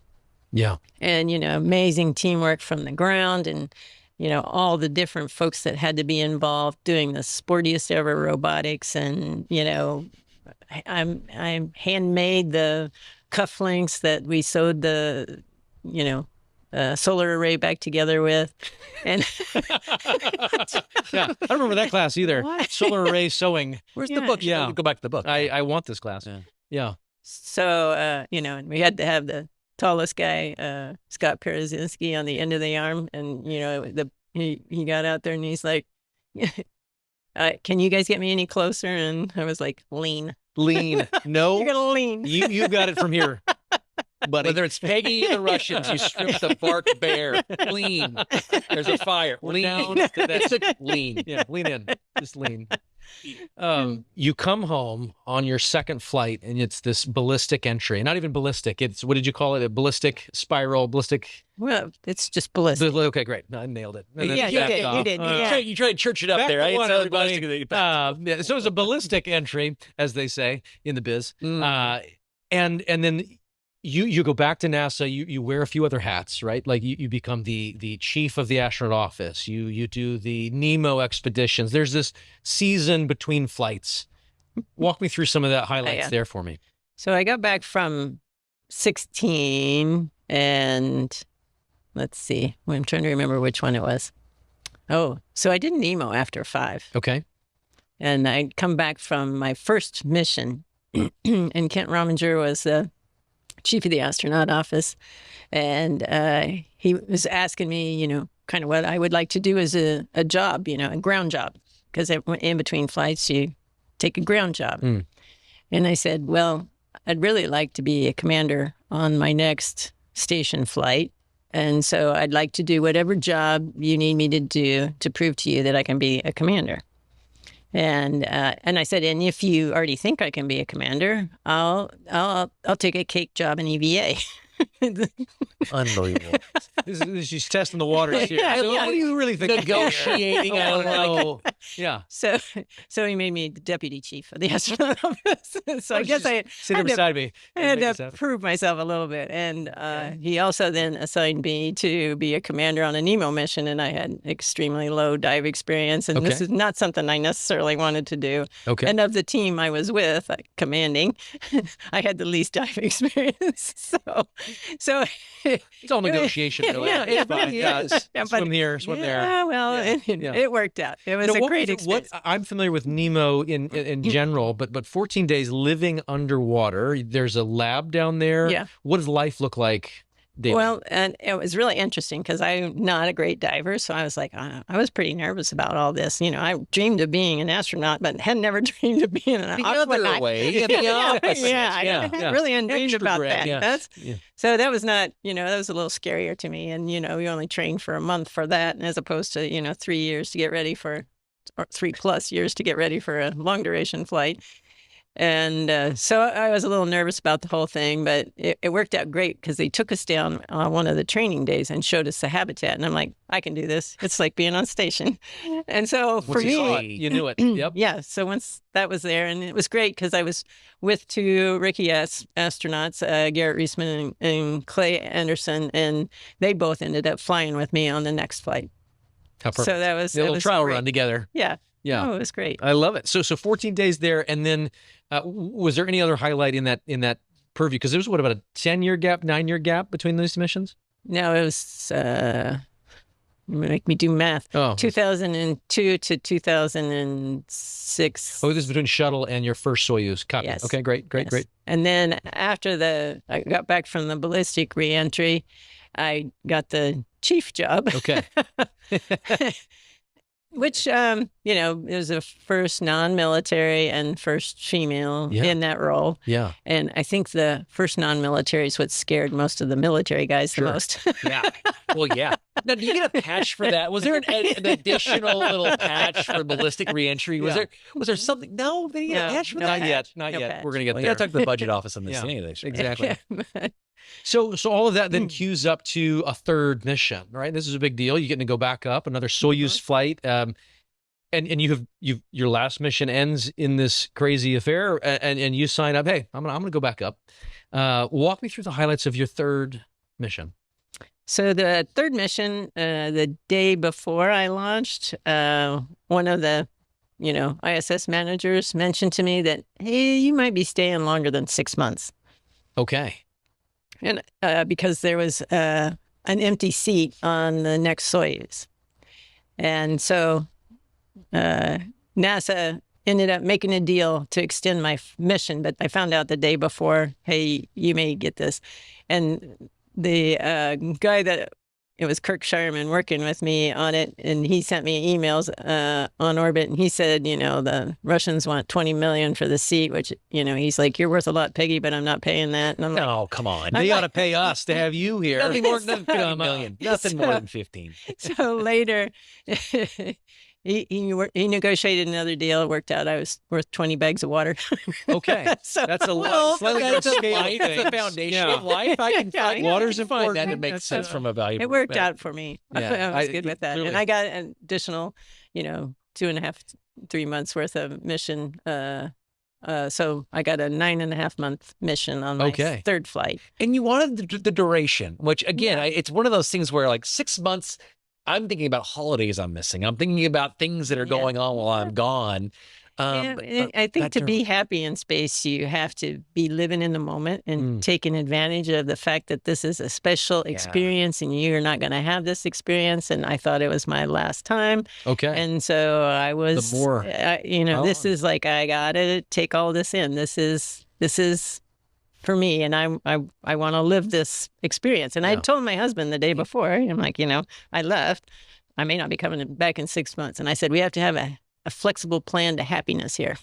I said, if I come back in 6 months, we're going to be happy that I'm home in 6 months. Yeah. If we come back at 9 months, we know it was the right thing for the NASA to be doing, and we saved the program money, and we got more science out of it, and all these great things. And so it's flexible plan to happiness. We're going to be happy either way. Flexible plan to happen. Another book. Another book. Episode 3 with Dr. Commander Peggy Whitson.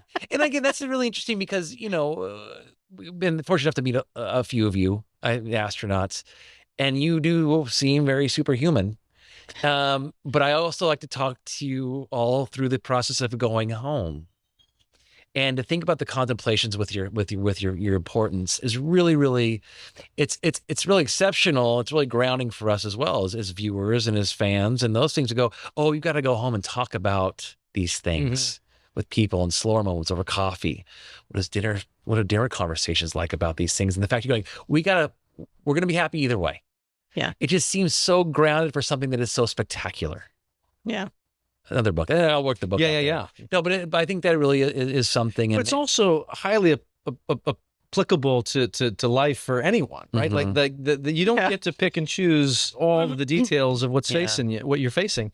You do get to choose if you're going to approach it with a happiness, a sense of contentment, a sense of I'm going to finish whatever's asked of me. That then leads to the next chapter of life with a good eyes and head and heart. But also going 9 months in space is pretty cool. In this case, it's pretty cool. It's driven to do the right thing, driven to do the science and bring something tangible back to us. I can't put it into words. And I try to do that for a living, but no, it is something else. And you ask me to do it all the time. It's the hypocrisy, the weapons-grade hypocrisy that fuels me. Yeah, I pay him 20 bags of water for that. No, we're kidding. Let's just be honest. 18. And tops. Fair. Tops. But this third mission, like you said, you approached it knowing that it was likely to get extended up to 9 months. This was going to be your longest stint up there. Along with that, having done 2 prior long-duration missions previously, now you're looking at some pretty big numbers cumulatively in space. To the point, I think you set the record of total American time in space. It was the second time I set that record, yeah. Okay. So in the meantime, I had lost it and then got it back again. Leapfrogged, and he said, no. I'll show you. Back in the suit. I like it. But that's a record you hold to this day. Yes. Total cumulative time for an American in space, the Peggy Whitson. Yeah. Well, yes, and there's that as well. Certainly. Oh, a woman in the world. Yeah. Yes. These are things that are inspiring.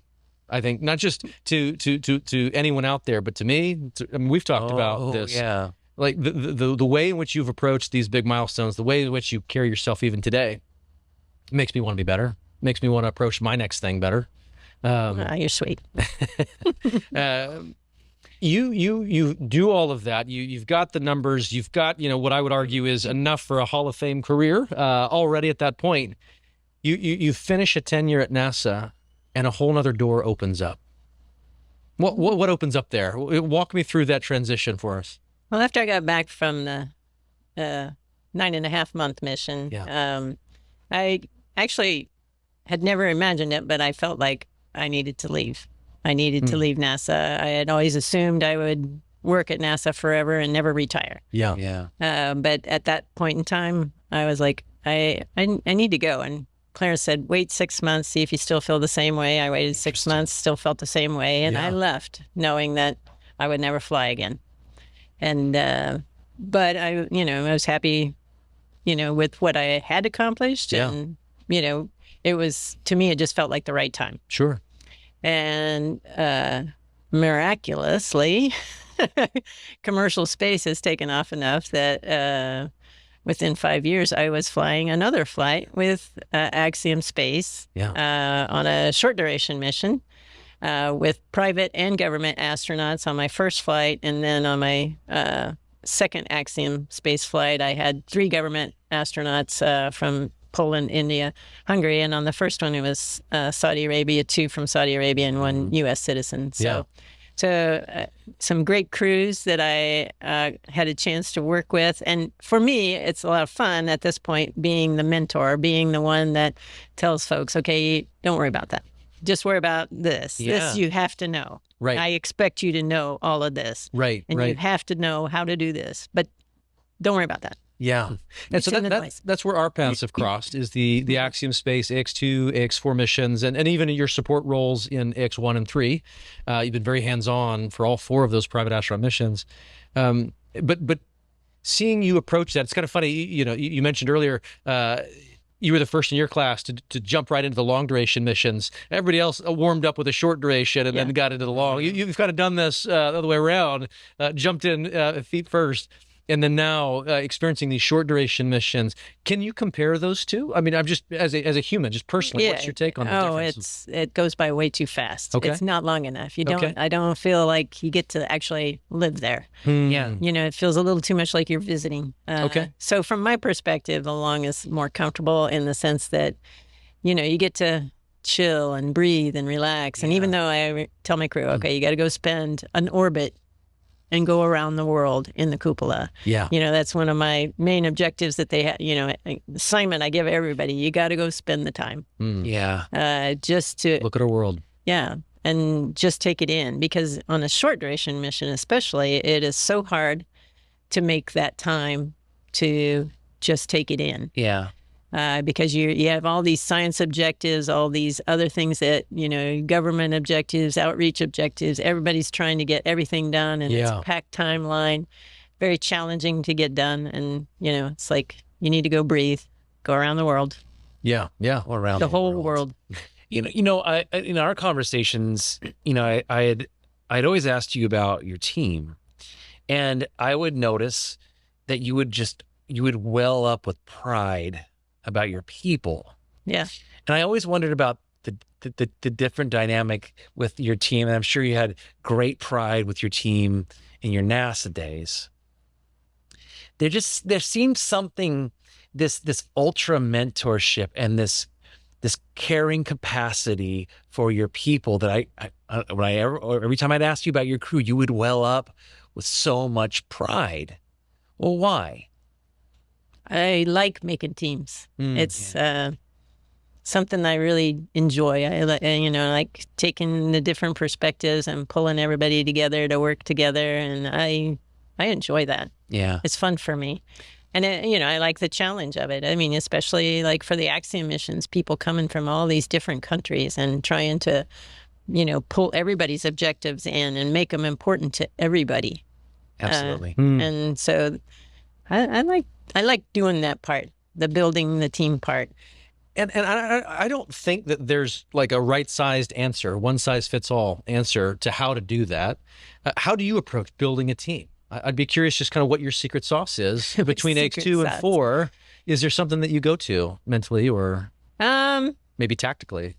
Well, I think it's, about communication largely, being able to communicate, like I communicated my objectives. I want us to build a team from the very beginning. I want us to work together, to be together, to be able to talk to each other when things aren't going right or when we feel like there's a conflict. I want people to be able to talk to each other no matter what. And that to me is an important aspect of, building that team, being able to build that sense of communication. And, having my teams have discussions, and that was all important because it was part of building the strength, the resilience of that team. When we ended up in quarantine, longest ever quarantine. That's a whole other story. That podcast in itself. A lot of the folks were struggling with, the sleep shifting, 23 minutes a day for orbital mechanics and earlier. So you're going backwards in time with every day of launch slip and, having slips that are such that we didn't know, okay, is it going to, it wasn't a week slip. It was, we'll do 3 days slip or 4 days slip. And, maybe 5 day slip was the longest slip. But, in general, we were all within, we had so many L-4 days. I don't even know how to count them all. But a lot of the team was, getting very, sleep deprived, but my crew was strong and they were with me. They were sleep shifted. It was an incredibly resilient team. And I was, real impressed that they had that because we had each other. Right. Yeah. And again, that speaks to, this is AX4, Axiom Mission 4 that you're talking about here, right? Where folks from 3 different countries, plus yourself, all together making a team, where each of those crew members has their own space agency, their own entity that they're reporting up to with their own portfolio of research, their own objectives from a comm standpoint, but they've still got to get in the capsule and do this together. Yeah, I think that almost gets lost a little bit when people see the broadcast and they see the 4 of you together, how far apart you start, and how tightly you've got to get them together to go do this one thing in one moment, and it succeeded. Yeah. No, I'm incredibly proud of the team. Yeah. I think that, and this is an assumption, they don't want to let you down, you especially. And I say that because when I would ask them about you, and I don't know, and I can go back to the videos, the profiles, and look, but I think, you know, there are sensitivities, some emotional vulnerabilities that don't want to show up in the piece, and, you know, everyone has their folks, and but when I asked them about you, it was well, they loved you, and they still do, and there's no question there, but I have to make an assumption they don't want to let Peggy down. Well, I always say, if you're working with a team and you have very high expectations of the team, they will tend to live up to it. If you give them low expectations, they'll live up to those too. Yeah. But so why not start high? Absolutely. Put the bar high. Put the bar high. And people live up to it. Yeah, and keep it there. You know, coming back with these folks, with these teams, you know, I do a thing on road trips or whatever, you know, if we've survived a family reunion, is to go, what did we learn? I always try to do, so what did we learn? And I always wonder, like, conversations post-mission with your teams, and especially at Axiom, has someone told you something about their experience on station and the mission under your tutelage that's meant a whole heck of a lot to you, that stands out? Oh, I feel that they can share, you know, their worries and concerns, you know, as they move into a very different phase of their life. And that, to me, you know, feels like we're maintaining our connection, because, you know, I told them their lives would change, but they didn't believe me how much it would change. Yeah. And, you know, it's even way more than my life ever changed from being, you know, because as an astronaut in the United States, there's too many people don't really recognize you for the most part. Yeah. There's 50, I think, in the cadre today, right? At NASA, roughly. Yeah. And so not being recognized is okay, but, you know, like Tibor says, I can't even go on the street for 5 minutes without having to take a selfie with somebody. Is that right? Yeah. The second Hungarian ever to go to space. The first thing 40 years ago. Yes. Yeah. And so he's the face of the program. It's their lives have been changed dramatically. Yeah. And all, you know, I think they all have purpose for what they want to get out of this ability to you know, encourage their commercial space development or their space agencies development, inspire children. They all have objectives that they're trying to get, and they're reaching for those as they, you know, extend beyond this. So it's fun for me to hear, you know, them still connecting. Yeah. I'd be curious, you know, as you've gone about this training flow a few times with other folks, many of them for the first time, do you find yourself kind of having like a similar phrase or advice to offer? Are there some Peggyisms that have kind of framed up? Well, one is the only for sure thing in spaceflight is change. All right. Yeah, I start teaching them that from the first day because, you know, when you go through 4 weeks of quarantine, they need to be able to quote it back to you. Yes. Oh, yeah. Here's the plan we are not doing. Just get ready. So, I love it. You know, gravity sucks. And that one I know. I've heard you tell me this. Gravity sucks. Yeah, gravity sucks. Take your word for it. I don't know. That's great. That's great. I love it.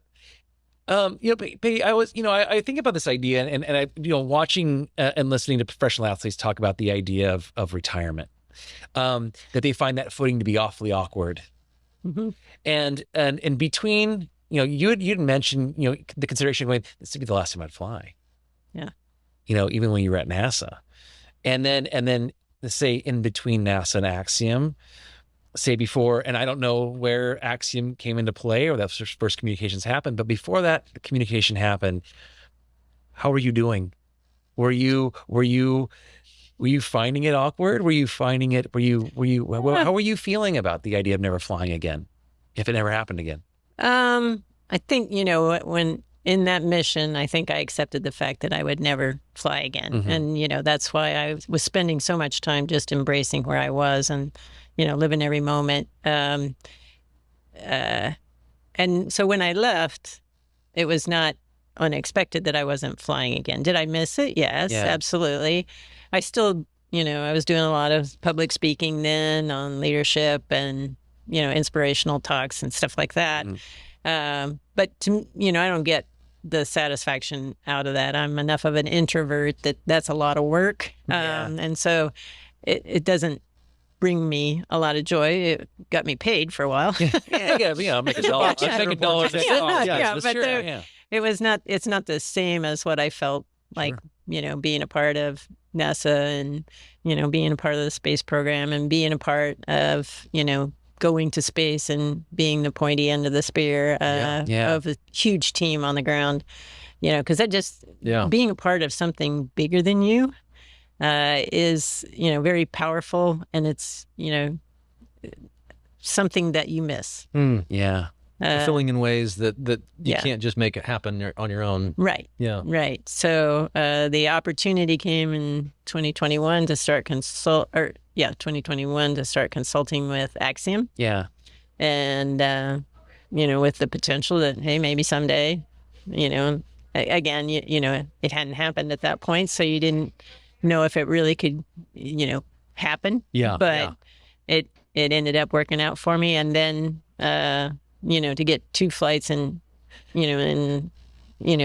years total from when I started at Axiom was, it's a thrill, absolute thrill. And, it's something that I appreciate even more now because I didn't ever think I'd do it again. Right.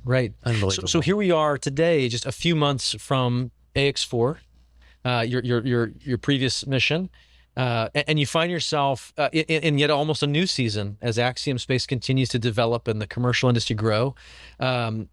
I would love to just kind of highlight a couple of those focuses that I've seen you participate in, both in terms of the development of the next generation space suit that will walk on the moon, that will be used in low Earth orbit, from Orlan to the current station suits to next generation. You got some fingerprints on all these things. Yeah, that's very cool. It's exciting to be a part of it, and being able to provide any insights from the experiences I've had, and, hey, this is going to be hard, or you need to try and change these protocols a little different way. I like being able to provide that input. I do the same for Axiom Station, working with the engineers for any crew interfaces, including things from, maintenance to, how the toilet interfaces are going to be, and how critical all the important stuff. Very critical. The important stuff. But as any crew interfaces, working with them about how to optimize or what to do. They've got great innovative ideas, which I love to hear from the young engineers. But a lot of times I can say, that's not going to work in zero gravity. But this one has a lot of potential. And, this one, if you modify this, it might work. And so for me, that's a lot of fun to be able to use my expertise to try and help them streamline some of their thoughts on which way to go. Yeah. So that's in its own bucket that will be kind of will pay dividends for years, right? As that next space station develops, as Axiom Station comes online with the PPTM and the Ep.1 that's currently in development, we'll see these things fly in the next couple of years. But there's also another bucket where you, as a leader of leaders, leading these teams to space, there's this unique moment we find ourselves in where Axiom has stood up a private astronaut training flow. Can you tell me about that a little bit? Well, it's our pilot project. We're trying it out for the first time. We are going to have the 3 Axiom commanders, Michael Lopez, Alegria, Koichi Wakata, and myself participate in some of these training events, but we'll always have a flown commander participating with our astronaut, our project astronaut. Okay. And our project astronaut is somebody I knew well because I worked with him while I was in that 4-week quarantine. There we go. There we go. And post-flight. Post-flight. But he has ties to Formula One drivers, motocross guys, like the number 1 and 2 guy in the world, or, he's helping with their training and their repairing their bodies and things like that. Yeah. And he's done Olympic athletes, and, he wants to expand to work with the astronauts. He's worked with astronauts from 1 through 4. So he's been a huge help to us, but we wanted him to go through the training flow to see how we might optimize and make better our performance, whether it's physical or mental, as part of these different training events. Yeah. So we're setting that up and go through this project. He's going to have some studies he wants to do, looking at various aspects of our performance, and so we're excited about it. Because if you're not changing, you're not improving, and we really feel like we can do even better. Yeah. So it's interesting just to find, I see you at the cusp of a whole new era of human spaceflight. Like we went from shuttle into this commercial effort, and the commercial effort is growing even more in terms of private astronaut training, the station development, the new spacesuits. There's a whole host of opportunity and need. The envelope's growing. It's not getting smaller. Oh, absolutely. Yeah. Right. It's a really exciting time. I wish I were young again.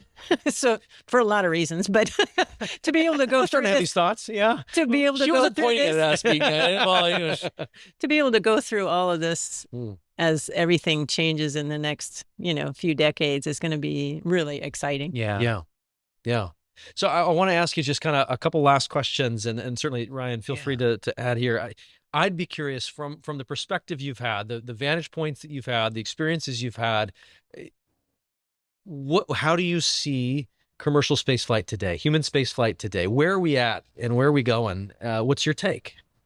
I think it's going to be the only way we succeed in space. We have to have the government interactions. We have to have commercial contracts different in the way than we had in Apollo era and shuttle era. We've got to change how we interact with commercial entities. We've demonstrated the international partnerships. This has to be, world efforts that are put together to do something really special. And I think we are on the cusp of all of that, all of this change, integrating in a new and better way for our future in space. And I think that'll be better on this planet and off. So, and so knowing that, I would also ask just what is a lesson you have just learned about life in and amongst all of this ups and downs, the ballistic entries and the resetting to go again? Gravity sucks. I guess gravity sucks. Gravity sucks. No, sorry, I stepped on you. No, that's a pretty good one. I think it is. I think it's important to recognize that you have a lot more power to do something special within you than you know. Okay. Agreed. That's outstanding.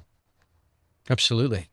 That dream that you have carried on from watching that first launch or landing on the moon through all of those no's and barriers through today, it is such a truism that you can do more than you think you can. Yes.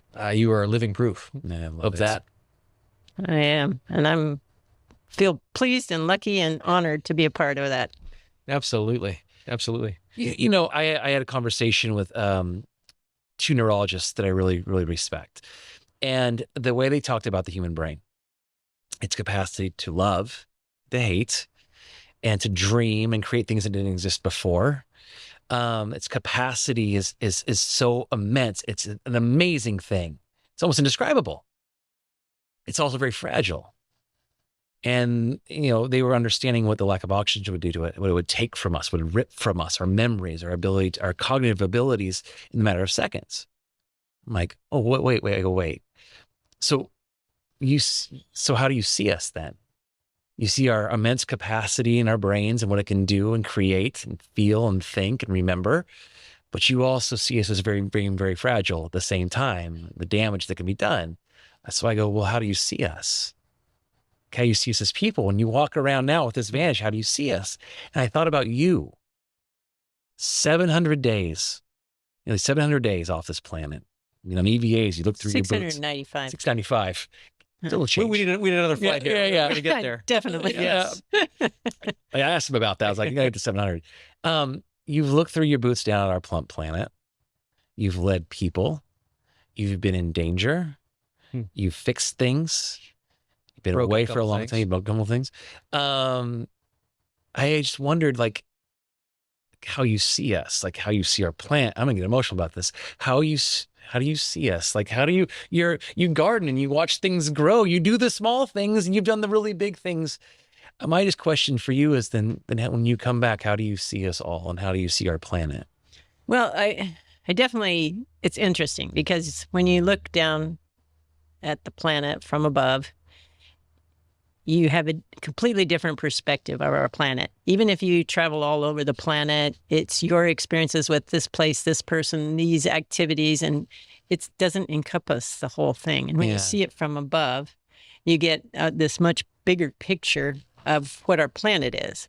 And, as you're growing up, I always use the analogy, as a kid, it was my family, and then, I started going to school, and then it was the other school kids and my family, and then, you expand as you go throughout your life to those people and places, and your life, your home changes. It changes from that house, to that community, to the bigger community, to maybe another state. Then to the United States. After I got home from my first USSR, I was in New York City, and I'm like, I'm home. This is home. Here we go.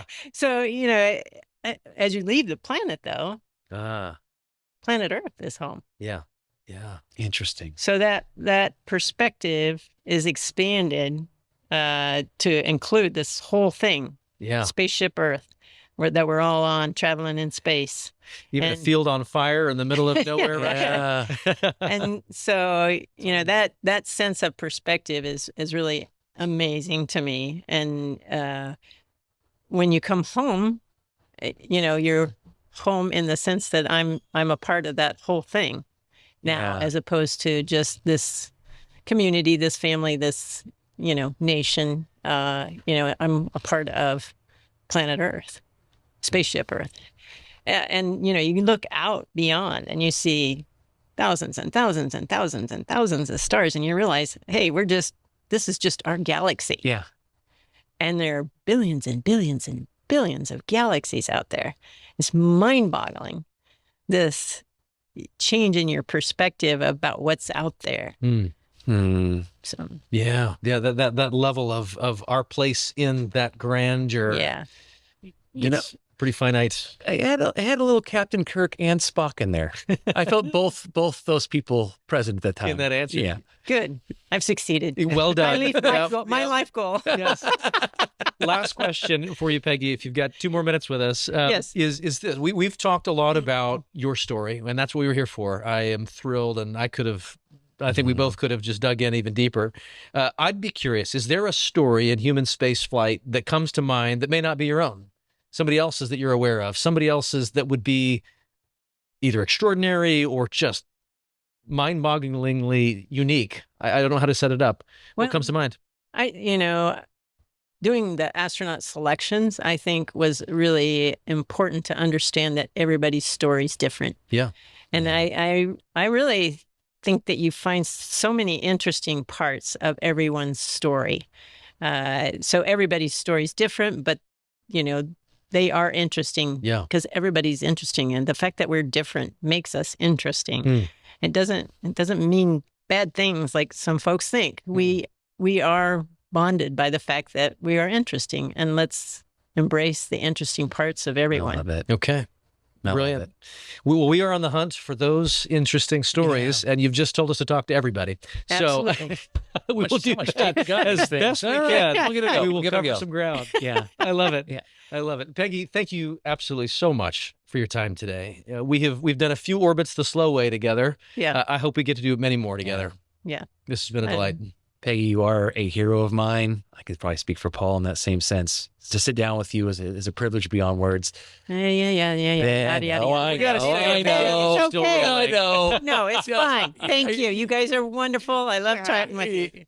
I love chatting with you. Well, likewise. That's brilliant.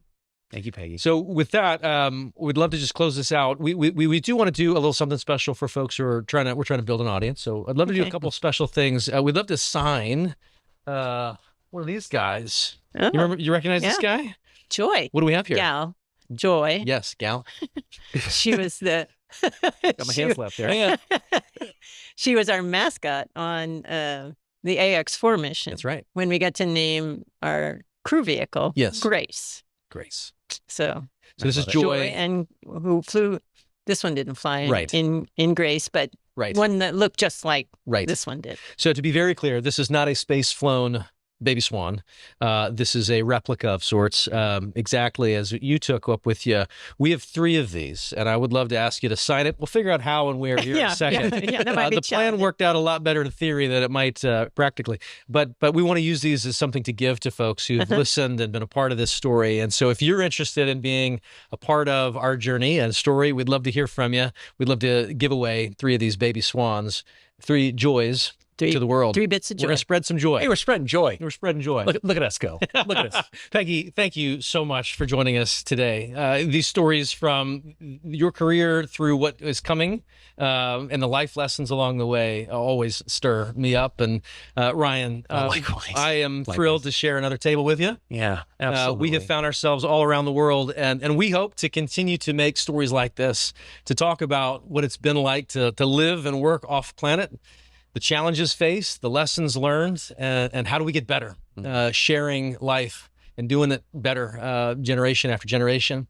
But for those of you that joined this, our first conversation, we'd love to have you subscribe, drop us a line on social medias, let us know what you think. And we have basically 3 of these baby swans called Joy for 3 of you that do that subscribe and drop a line so that we can spread some joy out there. With that, I will leave you with Apazat Pajar. It's a Piat Pajar. Close enough, Paul. Thanks for joining us.